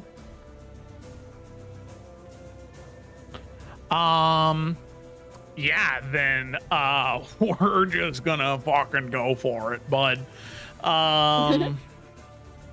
So yeah, I'm gonna dive right in. Moving towards him quickly. I am going to. And before we continue, I would say you could just list off features and everything like that. You don't have to like. Yeah. This isn't traditional combat, so this is kind of like a back and forth kind of thing. Yeah, so I think that right off the bat he would action surge, using that feature to unleash this rapid flurry of blows. And I think the big thing he would want to do is he would want to use the chain dagger to fling it around Yelindor's leg, knocking him prone, and then try and make those 4 very quick jabs with the sword. Okay.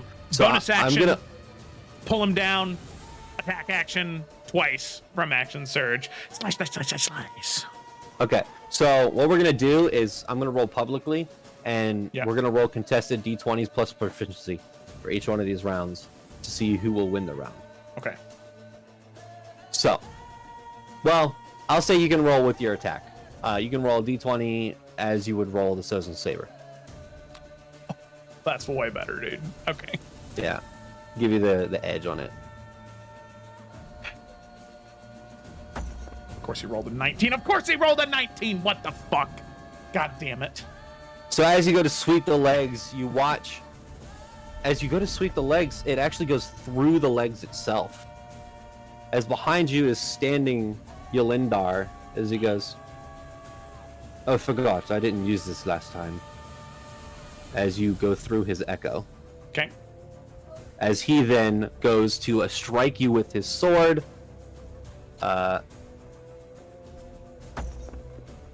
Which I guess, yeah, he won the round. So, oh no. Hold on. He could not win this one, you know. He then hits you directly in the side with the blunt end of the sword. You feel the wind kind of get knocked out of you. Still too slow, Rian. Or are you holding back?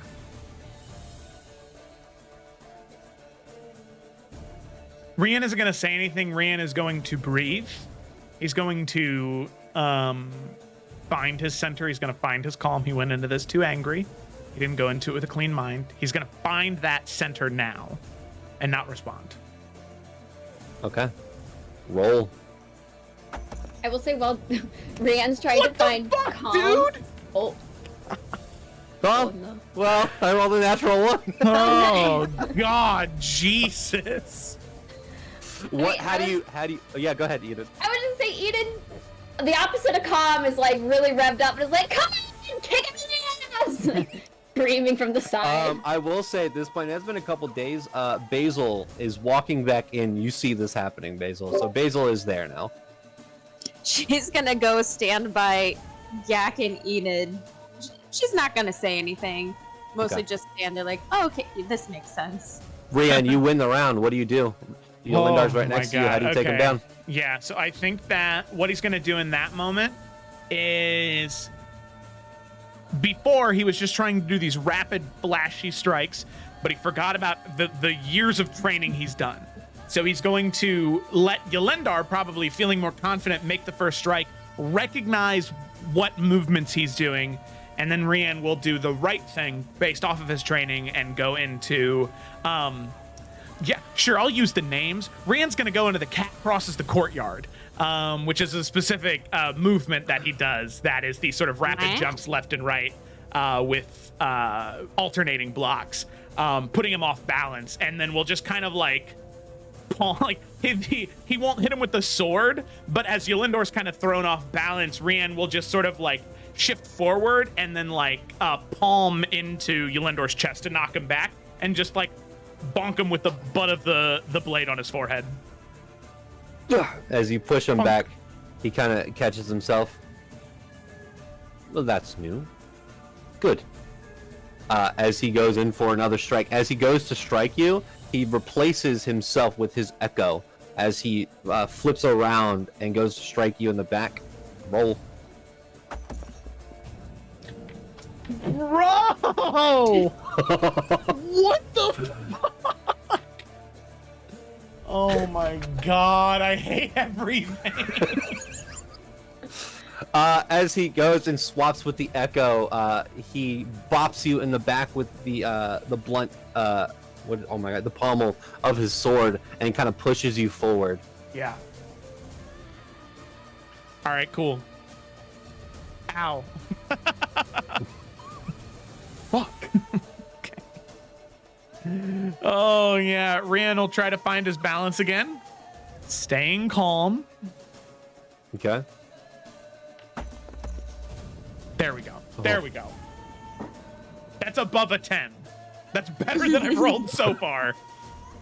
I will say, at this point, he goes in for a strike against you, and both of your swords clash mid-air. This is kind of because it's so close, it's a draw at this point. We're not looking for the rolls have to be pretty significant against each other. So at this point, you go in for an attack, he goes in for an attack, and you kind of catch each other. There's a spark in the air. Roll again.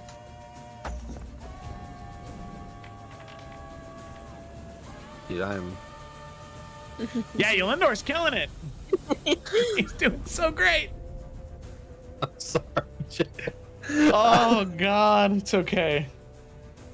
So as he goes in, he trips you up, Rian. As you fall on the ground. He kind of towers over you. I mean, it only has been a month. Calm. He's calm. He's fine. Rian's good. Roll again. I'm gonna actually commit toaster bath. I'm gonna actually do it. Because this is just months of almost a year of character development down the drain. Because I can't roll a fucking dice. I took all the 20s earlier. You did, yeah. Can Ursa feel a disturbance in the force and throw some guidance on it? It's cheap. It's cheap if anybody helps me. It's not earned. God, I'd rather fail on my own than succeed with help. Like? Oh my god. I think so. Well, now I feel really bad. This isn't your fault, John. It's Yolindar's. It is.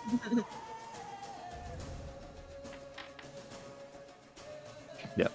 That He was rolled a almost a 13. one. That's funny. Yeah. So at this point, he looks towards Enid and Gak and Basil, and looks back at Rian and just kind of shrugs. Rian, how does that make Rian feel? Rian is not going to lose his cool because everything he's learned over the past 3.5 years has taught him that doing that is not okay. So he's going to stay calm, and he's going to know that this is something he can do. He has the training. He is a better swordsman than Yelindor.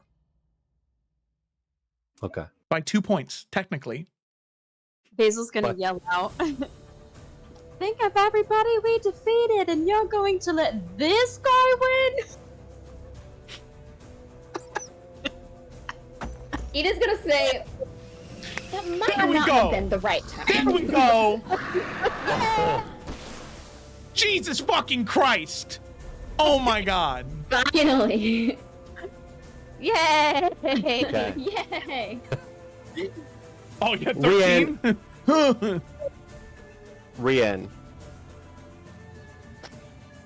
as this is happening, My second win out of his 5 wins. Best of 13. Sorry, go ahead, John.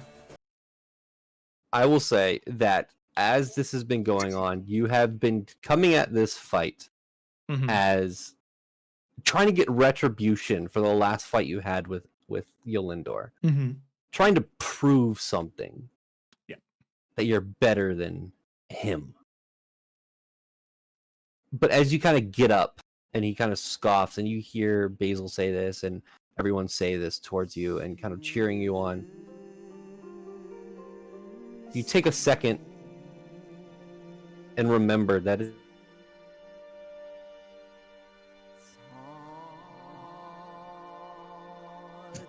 Oh no. He froze. What do I remember? Oh my god. What, am that I was frozen? perfect. Yeah, you Yeah. froze. And Blood you starts dripping remember. from his eyes. Yeah. You remember. Am I frozen? Am I good? Yeah, you're You're good. good now. Okay. Good now. God damn it. You remember that you have nothing to prove to Yolendar. Mhm. Since the last time you've been in Lunaria, Yeah. you have changed the world significantly with just your actions, not even just with fighting. And you kind of take your breath and realize that your emotions have been getting to you. You get up and you sweep Yolendar's leg as he's not looking. Yeah. What do you do to take Yolendar down?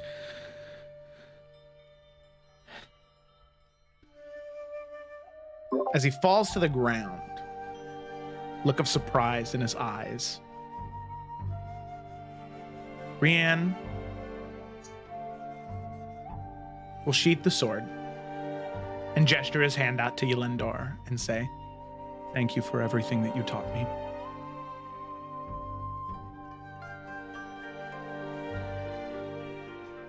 Yolendar looks up at you.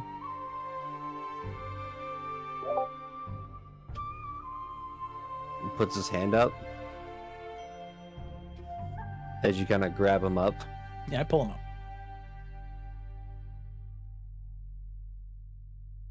What are you playing at? I'm playing at nothing. There's no shame in humility and knowing that regardless of how much you've grown, you still have much to learn.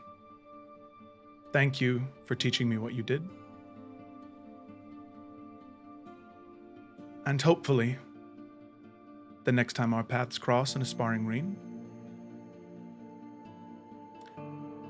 hopefully I'll finally be able to teach you something in that moment.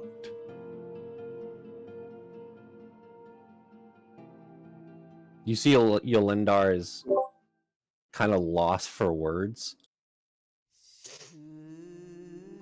Well, now you're making me feel really bad about everything that just happened. Yeah, maybe you should just a little bit, but that's okay. I don't hold grudges. Starting now.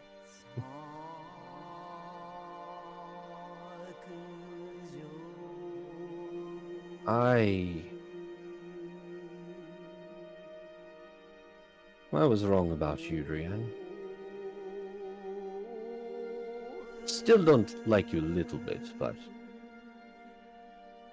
out of all the outsiders that have come through Lunaria,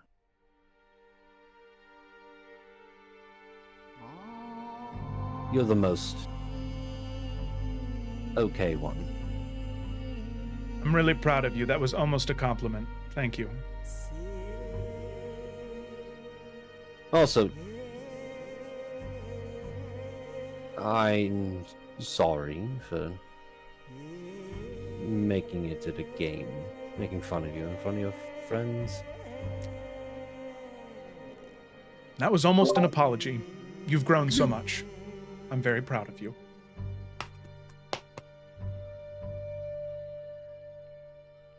I don't know what's happening. I'm gonna walk this way.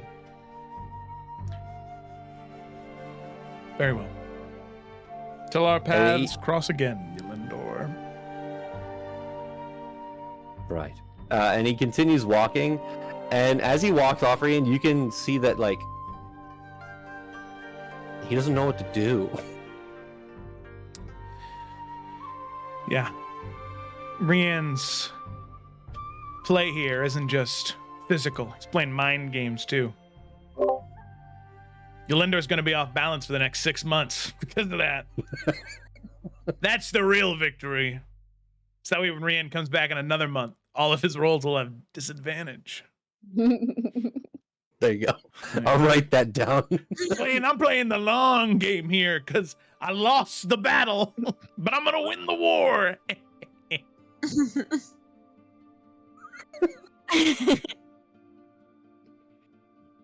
Oh my gosh.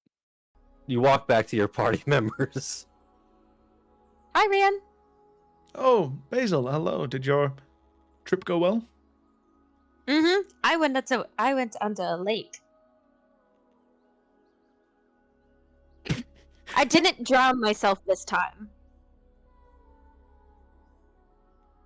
Anything else, or did you just go for a swim? No, I found stuff, but we can talk about that later. Oh, okay, good. Well, you went all that way just to go swim in a cold lake. That's good to hear. I didn't actually go in the water. I went under the lake. No, I definitely would have drowned had I swam. Not doing that again. Oh, yeah. Yes, we can. I'd love to hear more about it. Good job, though. I wasn't here for the whole time, but good job. Yeah, I mean, the other guy could only take 2 hits. You could take multiple and still kick his ass, so... Yes, You're really good at getting hit. I keep saying that. My And getting back up. constitution is renowned, truthfully. Anyway, we should go back to the rift before something comes out. Well, we're not there. Mhm. Yes, That's Yes. kind of what I've been saying this whole time. Post I feel haste. like. Yeah. Godspeed. Let's go. Okay. So you head back to the rift. I will say it over the next day. Various things come out of the rift. A pixie at one point that you're able to converse with, and they just go back into the portal. At one point, you see a unicorn appears from the rift, and you are able to coerce it back in. What are they called? Flumps? Flumps, yeah. Oh my god. Cuties. You see what resembles a flump, but it's more. It's already a fairy-looking creature, but it is bright pink and purple, and it has small wings above. So kind of like this thing, but with wings, and not as many tendrils. Those unfortunately come out, and you are not able to reason with them, and you have to forcibly put them back into the portal. You don't kill them, but I will say, if Rian, what's your strength again, Rian? 13. 13. Gak? Actually, it might be more than that. I think so. Sorry, Page. Yeah, 14. Okay. Regardless, you guys are able to basically just grab it, chuck it back into the portal. So after that, Rian, you realize that it's around the day that Eldar should be returning to Hambafort. If you want to head back. Yeah, I definitely will. Yay. So, Yrsa and Willow are making their way towards Sludge, which is in the Sunless Marsh. While Enid and Gak, you are still staying back with the Rift as temporary Rift Wardens. Rian, you were heading back to Hambafort. Yeah. Basil, where are you headed? That's a great question. She'll go with Rian. Okay. Ooh. Okay. Wait, did I choose No. I just realized that he's going to talk to Eldar, and Eldar hasn't seen Basil since everything. with Rian? That is amazing. So I just want you to know that Yes. Eldar is going to be there, and I also want you to know that I'm starting an adventurers guild in Hambafort, and I also want you to know that I'm going to offer that Eldar be one of the first people to join said adventuring guild.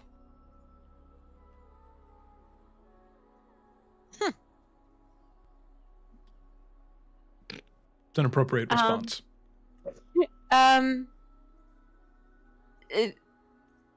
So, you as you, do you trust me to be in the presence of Eldar? I don't know if it will make a difference, but I'd like you to hear what I have to say to the people of Hambafort before you speak with him, if that's all right. I'm not going to hit him. I might say a mean word, but I'm not going to hit him. I understand. But I'd still like you to hear what I have to say first. I don't know if it'll make a difference, but I'd at least like you to hear why and what I tell the people of Hambafort. I hope you know that I'll always listen to you first.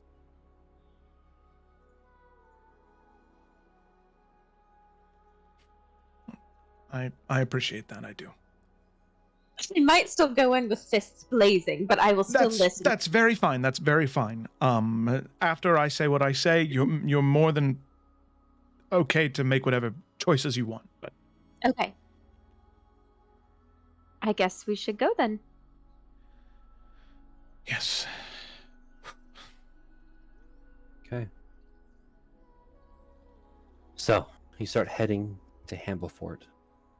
I will say that before that happens, we will cut back. Gideon, in the keep. Gideon, at this point, it's been 2 days. 1 week. Since you looked at me. It's been 2 days since that happened. Mm-hmm. You are getting closer to finishing this item, but you still have a lot of work cut out for you. You have everything you need except for the enchantment on this item. You know that the enchantment requires a lot of magical power and focus. On one of these days, as you were up in the dining area, kind of getting food, you can hear the masonry and the carpenters working away at the keep. You can even hear individuals outside in the courtyard fixing up the courtyard and trimming the bushes and laying in new plants for the courtyard. You can see as you kind of walk out and look at everything going on. I'll actually do this. That they have fully built the greenhouse that Yrsa requested, and it is now being finished inside. The scaffolding and everything else on the outside is done. It is a beautiful sunny day. On this day, you feel a little bit more refreshed. You did get a full night's rest, and you've had time to kind of contemplate and think about what happened. However, one of those days, you see that Kara comes up to you and says, "So, I was thinking about traveling back home, but then I thought about it, and it's a really long way. I was wondering if I could just stay here for a little while." You are a friend of ours. You're welcome to stay as long as you wish. I appreciate that. I'm still kind of trying to finish up Gak's enchantment on his ceiling anyways. I haven't seen you in... It's been a week now. Is everything okay? I've been busy working on my own projects. Anything I can help with? I wouldn't want to take you away from what Gak has already paid you for. When you're done, I could certainly use some assistance. Okay. I should be done in the next day or two. I Are think we your help- talking magical means or just... Yeah? Oh, yes. If you'd like, I can show you what I have so far. Yeah, that would be great. I mean, anything magical is intriguing. And I know you like to make a lot of magical things. Oh. I'm hoping this will be my magnum opus. Well, then I would definitely like to help. Give me a day. I can finish up this enchantment. Don't rush on my account. I still have some prep work to do. I will say a day passes. The next day, you are seen once again getting more coffee, going downstairs, and Clara says, "Hey, I finished Gak's enchantment. If you still working on that thing?" Oh, yes. You still interested? Oh, yeah. Follow me. And he will take her to his room / workshop / laboratory. Okay.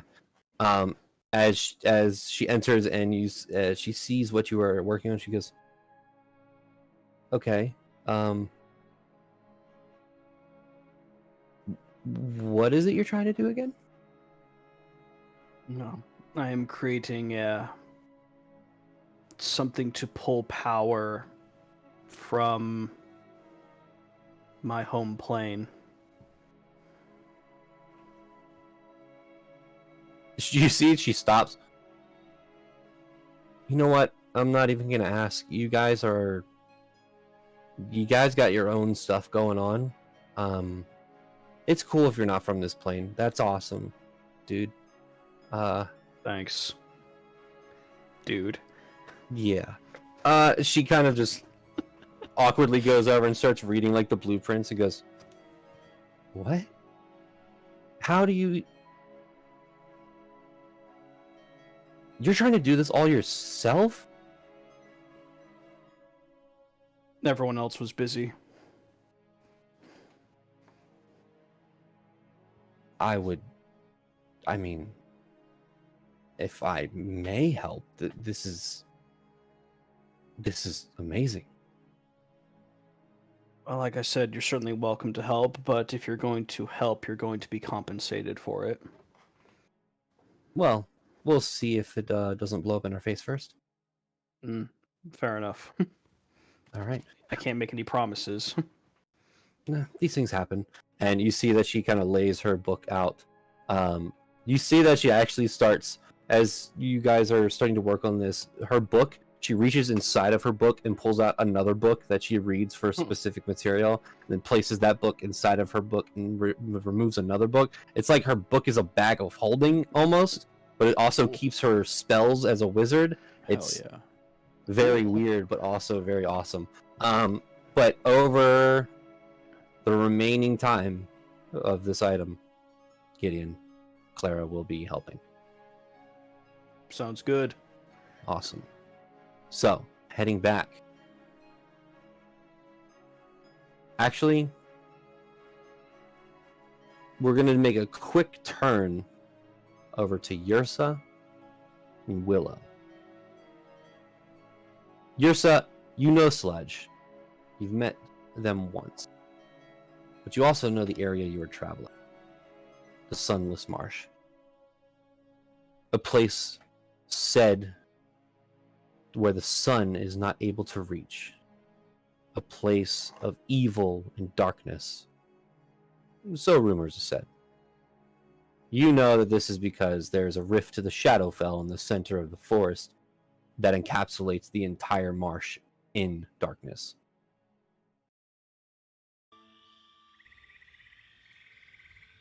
As you get to the marsh with Willow, you see she's looking around. All right, now what? We're here and I don't see Sludge. Well, this is where we ask a friend. And yours is gonna look around to see if there's an animal. You see there's a crocodile. Oh, lovely. Look, I found one. And she's gonna go over to the crocodile. Okay. Hello. This is my sister Willow. My name is Yrsa, and we are looking for a dear friend of ours. Her name is Sludge. Could you help us find her? And she's like squatting. Yeah. She's like squatting down, like she's talking to like a little dog too. I don't know how grumpy this crocodile is gonna be, but yours is very kind. But yeah, I'm a cat, speak with animals. I do not know one of Sludge, Oh my. but Lady of the Forest. She is near the center. Oh. Just follow the darkness. Oh, okay, that's lovely. Well, thank you very much. And your name was? I have no name. Oh, well, that is. I am a crocodile.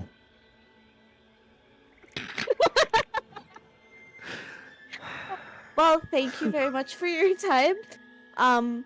Would you care for a pat on the head? Just goes underwater and leaves. All right. Thank you. She looks at Willow. See, you just have to ask.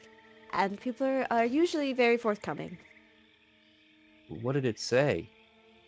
Oh, it said that doesn't know anyone by the name of Sludge, but there is a woman of the forest and lady of the forest. I'm sure that has to be her, and she's towards the center. So if we just follow the darkness, she looks down this dark, begotten path. I'm sure we'll find her down there. Yeah, Willow looks around. It's dark everywhere. Yes, but this is centralized darkness. So we gotta find the darker part of the darkness. Yes, now take my hand. Thank you. And she grabs it. And together, we can light our own path through the darkness and find Sludge. Now come on. Come on, Milo. And as you guys are walking through the swamp, mosquitoes bite you. You see Willow goes to smack one and stops. Yeah, that's right. Okay, Their there are friends some. too? Okay. Yeah, but some friends shouldn't be around. You know.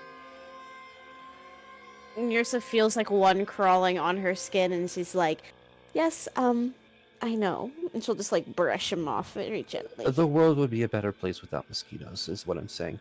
Just don't say it loud enough where they can hear you. Sorry, I didn't mean it. And she continues, and you guys are trekking through, just kind of walking through the swamp, We're having both to lift up your barefoot as fuck. skirt and walk through the swamp and like wake through it. Mud between There your are, toes. as you walk through, various crocodiles that kind of just look at you and then kind of dip into the water. You see snakes that kind of writhe up a tree and then kind of just disappear into the water and slither away. This is a horrible place. Desolate, disgusting, smelly, sunless. You continue on, and you continue on. Make a nature check. Okay.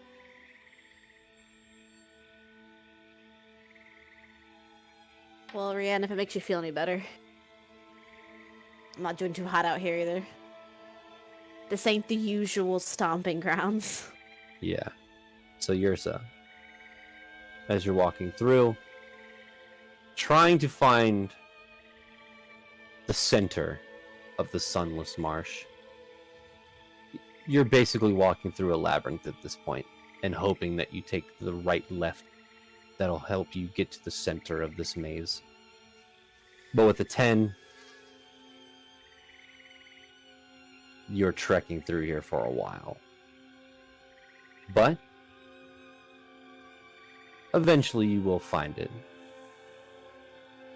But we will come back Oh, okay. to Hambafort.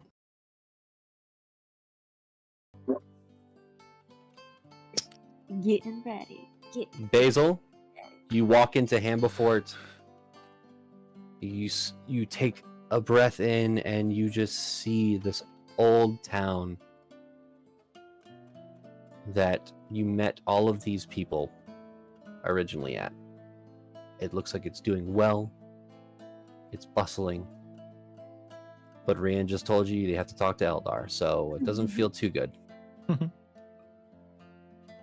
She's letting him lead the way. Rian, where are you leading? I mean, I guess to Dosta Manor, since he's going to be arriving today, and the mayor said he would be gathering the people.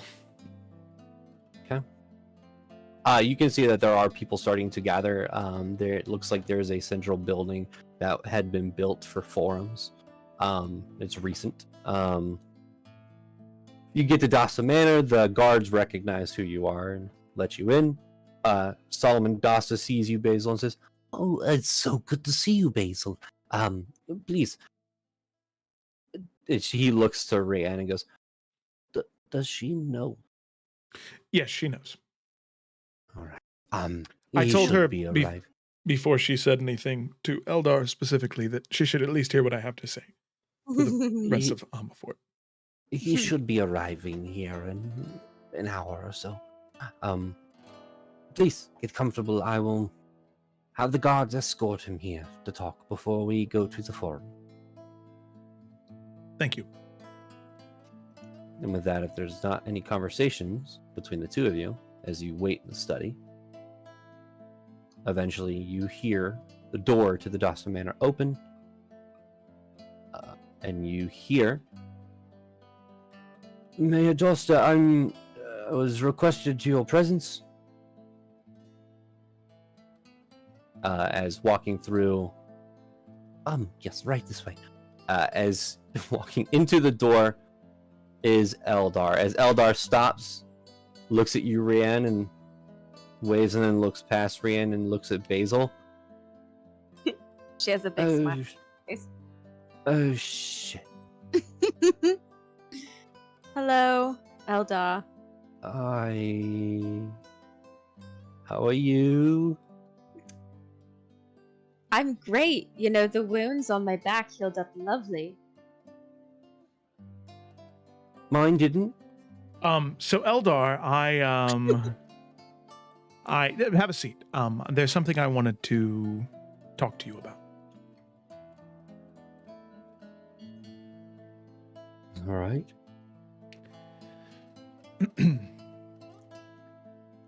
In the city of Hambafort, I am planning on opening an adventurers guild. I want to do it as a way to thank the people of Hambafort for putting me on a better path than what I was on. It changed my life for the better. And I want to make sure that the people of Hambafort are protected from anything that may come their way, regardless of how large the city becomes.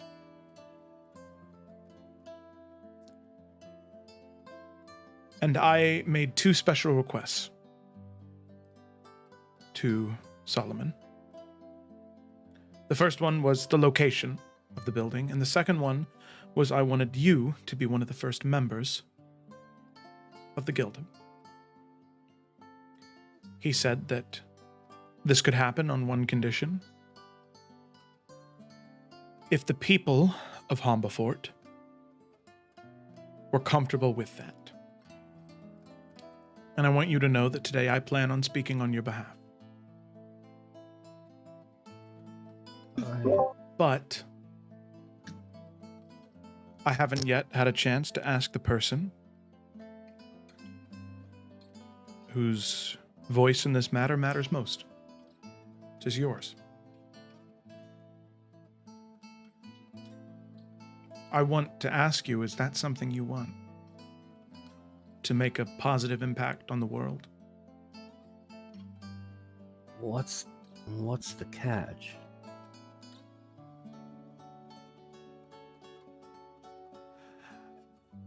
I can't think of one off the top of my head, unless you count a catch being you have to train with me every single morning for the next 2 weeks.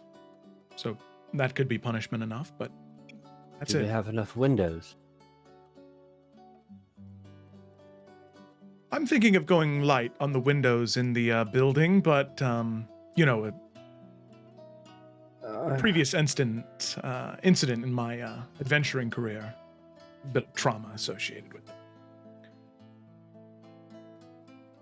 You see that Eldar just kind of... He takes a while to answer. I just can't... I can't wrap my head around why you would be so generous. I was the worst. I tried to kill both of you. Why are you being so nice?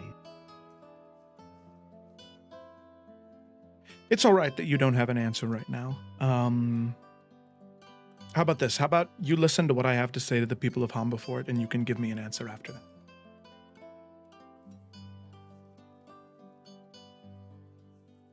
All right. All right. I want to say that it's not that I don't want to. I don't feel worthy of it.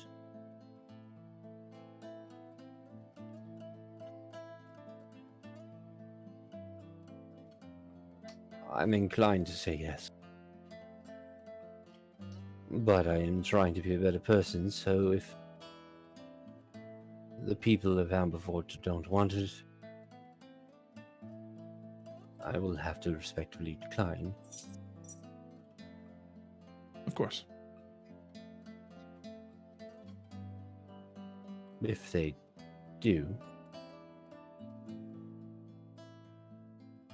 I will accept. Wonderful. Makes me very happy to hear, Eldar. And he looks over to Basil and says, I am truly sorry for what I did. I hope you don't kill me. I'm not going to kill you, Eldar. And Rian has always been of sound mind and heart. And even if I don't always understand his reasonings for things, I know it's never with ill intent.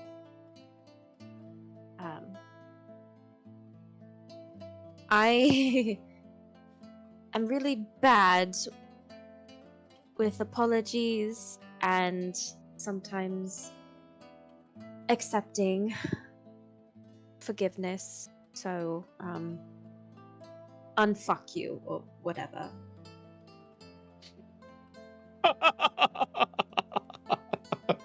Right. I'll take that. Truce. Go ahead. Truce. Well, Yeah. Yes, of course. Yeah. I wasn't. Yes. I mean, we don't have to call it truce. I'm comfortable with violence.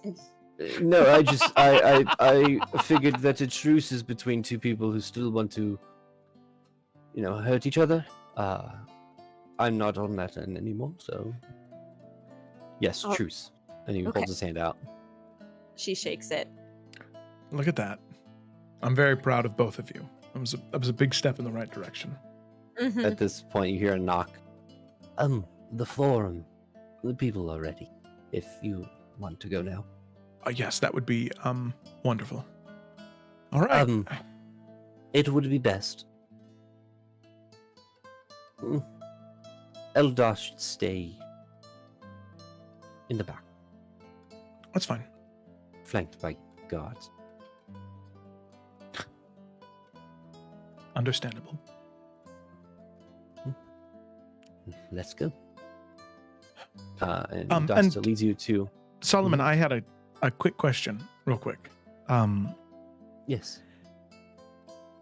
A very short time after we left Hambafort, was there ever a young man, a teenager probably, by the name of Lot that came through town?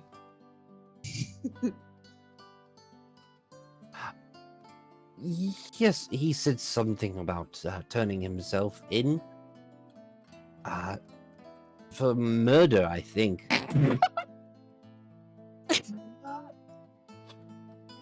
Mm-hmm. We weren't able to actually prove that he was a murderer, but he turned himself in. So we have been putting him to work throughout the town. Mm-hmm. Well, good. I'm glad that he made it here. It was a bit of a risk, but I think that Alan actually uses him quite often to move the barrels of ale. funny. Basil's struggling behind me. I actually think that's what Gak did when he first arrived in Hambafort. Should we go? Yes, let's go. Yes, yes. So, you all head to the forum. You see that there's a crowd of people talking amongst each other. Yeah.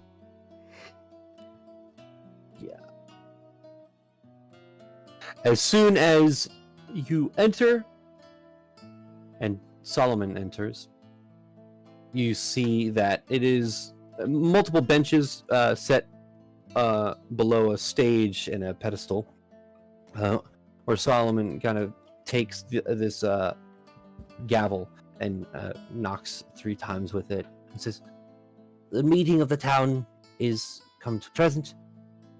We will be speaking on the matter of fact. The Adventurers Guild coming to Hambafort per our friend, Rian Alvain. He has some words he would like to speak to you, as you all know the subject matter." And you see a lot of people kind of look back towards Eldar, then look up to the podium. Rian, if you would like to make your case. I would. Thank you all very much for taking the time out of your schedules to be here. I'm not a talker, so I'm going to try and keep this as succinct as I can. My wish is to open an adventurers guild within Hambafort. The Eastern Winds Adventuring Company.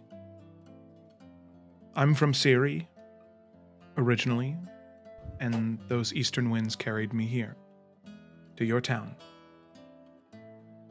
And being in Hambafort changed my life for the better. And I want to repay that. It is also incredibly clear to me that no one here, aside from Basil and myself, knows the pain that Eldar caused better. Both of us still have the scars and wounds to prove it.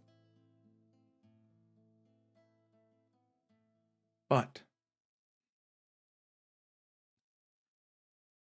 many years ago, before I was the man that all of you know, I was very similar. I was a criminal, a convict. I was a bad person. I was a bad person when I came to your town.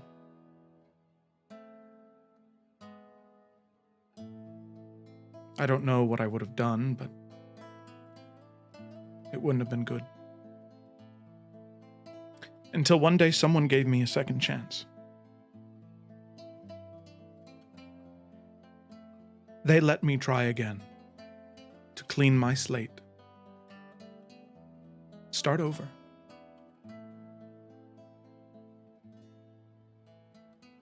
I can see that Eldar has changed. And I'd like to give him a second chance. To prove that I'm not a singularity. So many of us deserve a second chance. So many people in this world are intrinsically good. And I believe Eldar is one of them. I think he just needs guidance. And so I'd like him to be the first member of this adventuring company.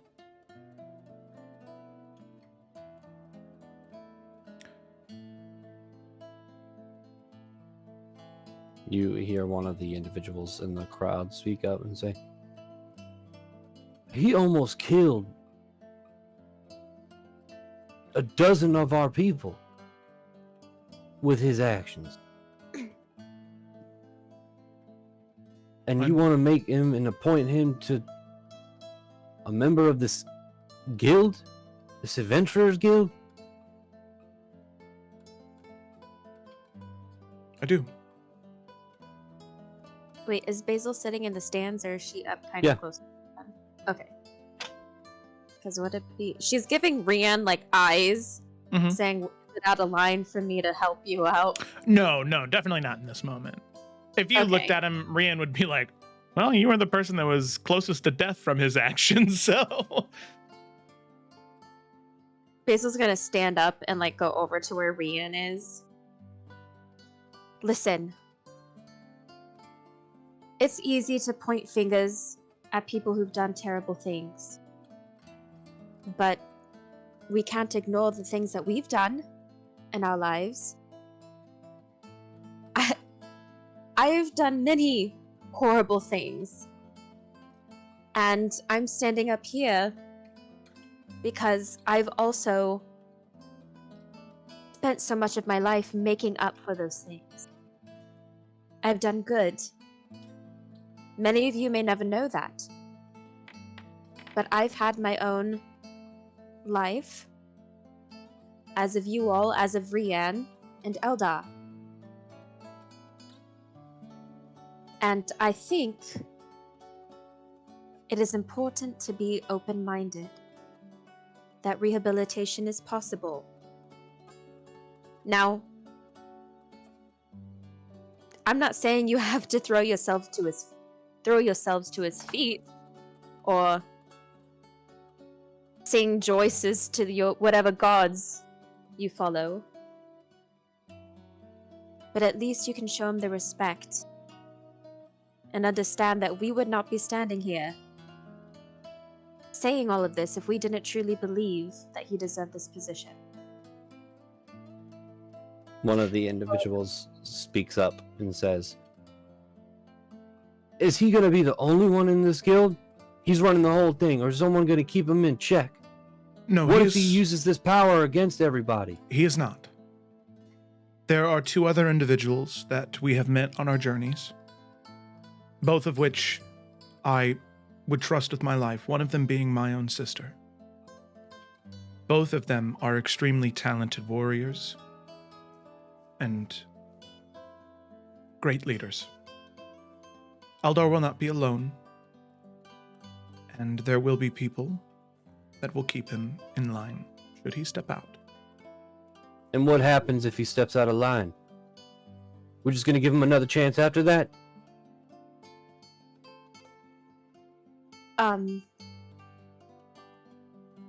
If he steps out of line, we will take full responsibility.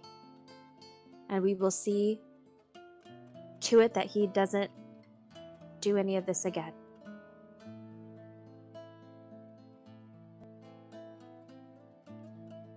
You hear one of the individuals speak up and say,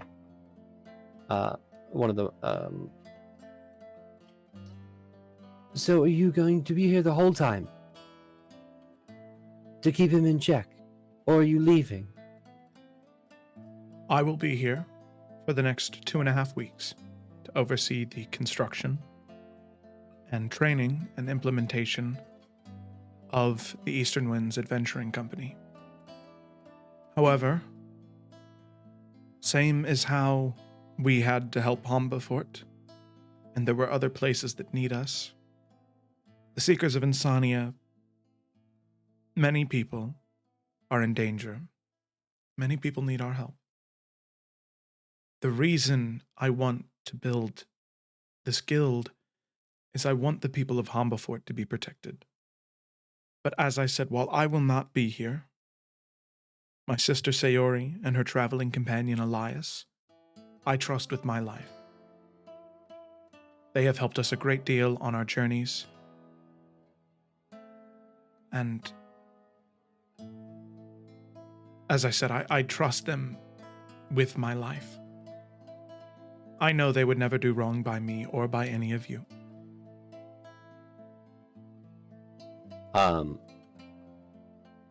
You hear one of them say, "So if he gets out of line, you're not going to be here to keep him in check. But those other ones, the ones we've never met before, you trust with your life. We just have to trust them." And at that point, Alan, you see, stands up and says, "Everyone, listen to what they're saying. For one, Eldar has been helping us for the past month travel and supply our goods to other places. And he's been in line, he's been in check. I know no one really likes him." Rian will chuckle at that a little bit. "But everyone deserves a second chance." And he looks towards Eldar. "I trust Rian. They saved all of our lives. Yes, they saved us from Eldar. But second chances. We deserve that. We owe them that."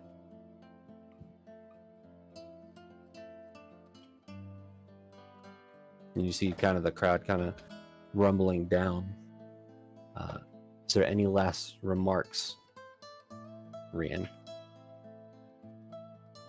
No, Rian said everything that he needs to say. Same for Basil. Okay. So at that point, you see that people start kind of conversing amongst each other. This is the point where they start to make a decision. Dasta gets up, the gavel 3 more times, and says, "All in favor of Eldar joining the Adventuring Guild that will be built within Hambafort." And you see about 70% of the individuals raise their hand. Then it is settled. With supervision of the town of Hambafort and Valamine and those working within the guild, Eldar will be given the ability to be a guild member.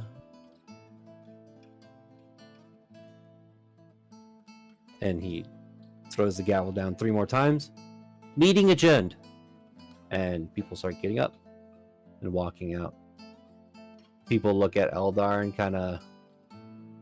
They give him faces of like, all right, this is your last chance. As Eldar kind of walks over and says, well, I guess that's settled. Yes. Then it is. Congratulations, Eldar. Is there paperwork I have to sign or something? Or? I think we just become the thing. I don't think we've ever really signed paperwork, Rian. No. It's good deeds and actions that show that you're a member. In fact, I think your first action and good deed is now that the supplies are starting to arrive, you and I and the other workers are going to start building. Be prepared for that tomorrow morning.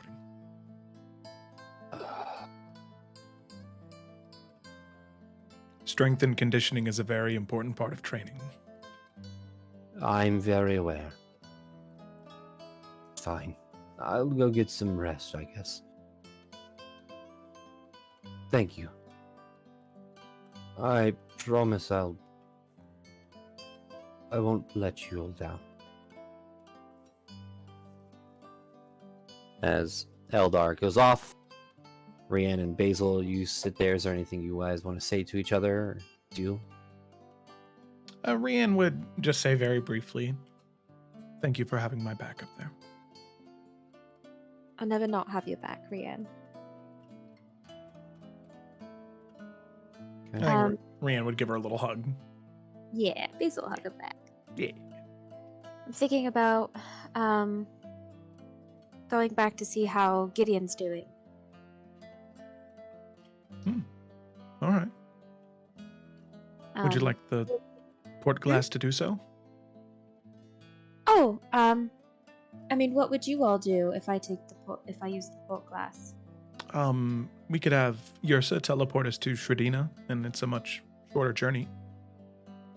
Oh, I mean, if you're sure, I know that no one else is here to talk about it. If anyone has any problems, they can bring it up with me. Okay, well, Trust me, it's a lot better than you having to walk all the way back to the keep. I will say I do appreciate that as much as I love fresh air. And if you're truly worried about it, you can walk back to Lunaria, or we can ride back to Lunaria together, and you can double check with everyone there. Well, I know you have a lot going on tomorrow, so if anyone has a problem too, well, they could come talk to me too. Really quick though, my mom's first name, it's Fiara. Yara. And It's a her last beautiful name name. starts with a D. It is. With Her a last D. name starts with a D. It was chipped out of the wall, kind of like it was just removed. It was in Celestial, and I can't even read Celestial, Rian. But I could read that. Oh. But you should have seen it, and she's gonna retell all of the murals that were on the walls. Okay. And I'm assuming that she was able to transcribe them, right? Even without being able to read Celestial. Yeah, we'll Okay, just okay. say she did it, and she'll tell him. I'm gonna go. It might be a long shot, but go see if Gideon can help me with the disintegrated pages of the book, and if he knows of anyone who could possibly help. Well, if anyone will, it would be Gideon. I thought so too. Well, good luck. And Rian would give her another hug, tighter this time, and then hand her the port glass and let her go. I'll let you know when I make it. Please do. As Basil port glasses to this heap, Rian starts to make his way back to Lunaria. We quickly move back over to Enid and Gak. You were just sitting outside Yrsa's hut, watching this rift underneath the pond start to just... It looks like what you see when you look at fire from a distance. You can see the steam rising up, kind of warping the Mirage background. kind of thing. Yeah. Inside of the water itself. Do you guys want to talk about anything while you just sit here? I don't know if I have anything in particular, unless Gak has something that he's been wanting to talk about. But otherwise, Enid would just be like maybe talking about how unique this place is and the things that they've seen and how funny it is that they're Rift Wardens and things like that. Yeah, I don't have anything in particular, but I think they'd probably bond and maybe talk with Moon again and yeah, talk about how awesome it is that we're Rift Wardens and we're knights. Well, Gak's a knight, Enid's not. And we're pirates. And we're pirates. Does there's Gak so know how to much. skip a rock? No. Enid's gonna teach him how to skip a rock. Good. Awesome. So, sitting within Lunaria, outside of this rift to the Feywild, again, there are multiple different creatures that come through that are easy enough to send back through. You just contemplate to yourself that every Rift Warden has to do this job, sit here, and protect these tears in reality from whatever comes through there. Luckily, this one is not as dangerous as the others. It's kind of boring, isn't it, sometimes? Like, imagine if this is your everyday job. What? I mean, Sorry, we're just... I think I was zoning out. That's okay. I don't know. Maybe you zoned out because there's not much holding our attention. I mean, it's Yeah. beautiful, but... Have you ever thought about how this is like really boring? I have. Like, imagine if this was like the thing you had to do during the day. Like, Every day. Yeah. In and out. Oh God. We need to make sure Yrsa has more fun. We need to make sure Yrsa has lots of like peanuts, and then that will keep her like awake and give her energy. Why peanuts? Because peanuts give you energy. I do? I think so. I didn't know that. I mean, I believe you. We'll go with peanuts for now. For now. At that point, the rift kind of shifts, and out of the rift is this creature that looks like a bunny. However, it has what looks like a lizard's tail and bunny ears, but on its head has antlers, kind of like a jackalope, but with a lizard's tail and these large front fangs. As it kind of comes out, you're easily able to just send this thing back as it kind of just looks around. You talk to it for a second, and then you just hear, "All right," and it just walks back in. She just talked to us. I didn't even think about it. It's cute. She said all of them usually have some sort of way That's to true. communicate. Yeah. So with that,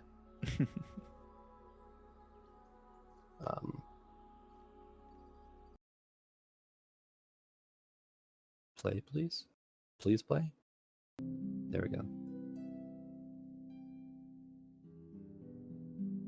Gideon is back at the castle, at the keep, working with Clara to create and finish this magical item.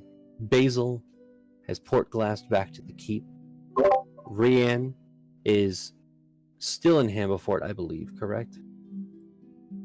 Working with Eldar. He does need to go to Lunaria to get Enid eventually. Okay.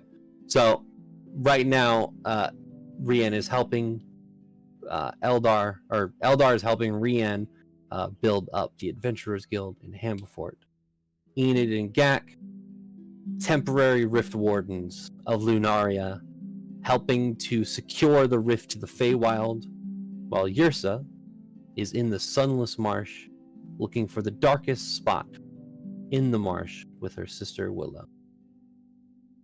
And that is where we're going to end the session. Woo! Thanks for watching. We will continue downtime next week again.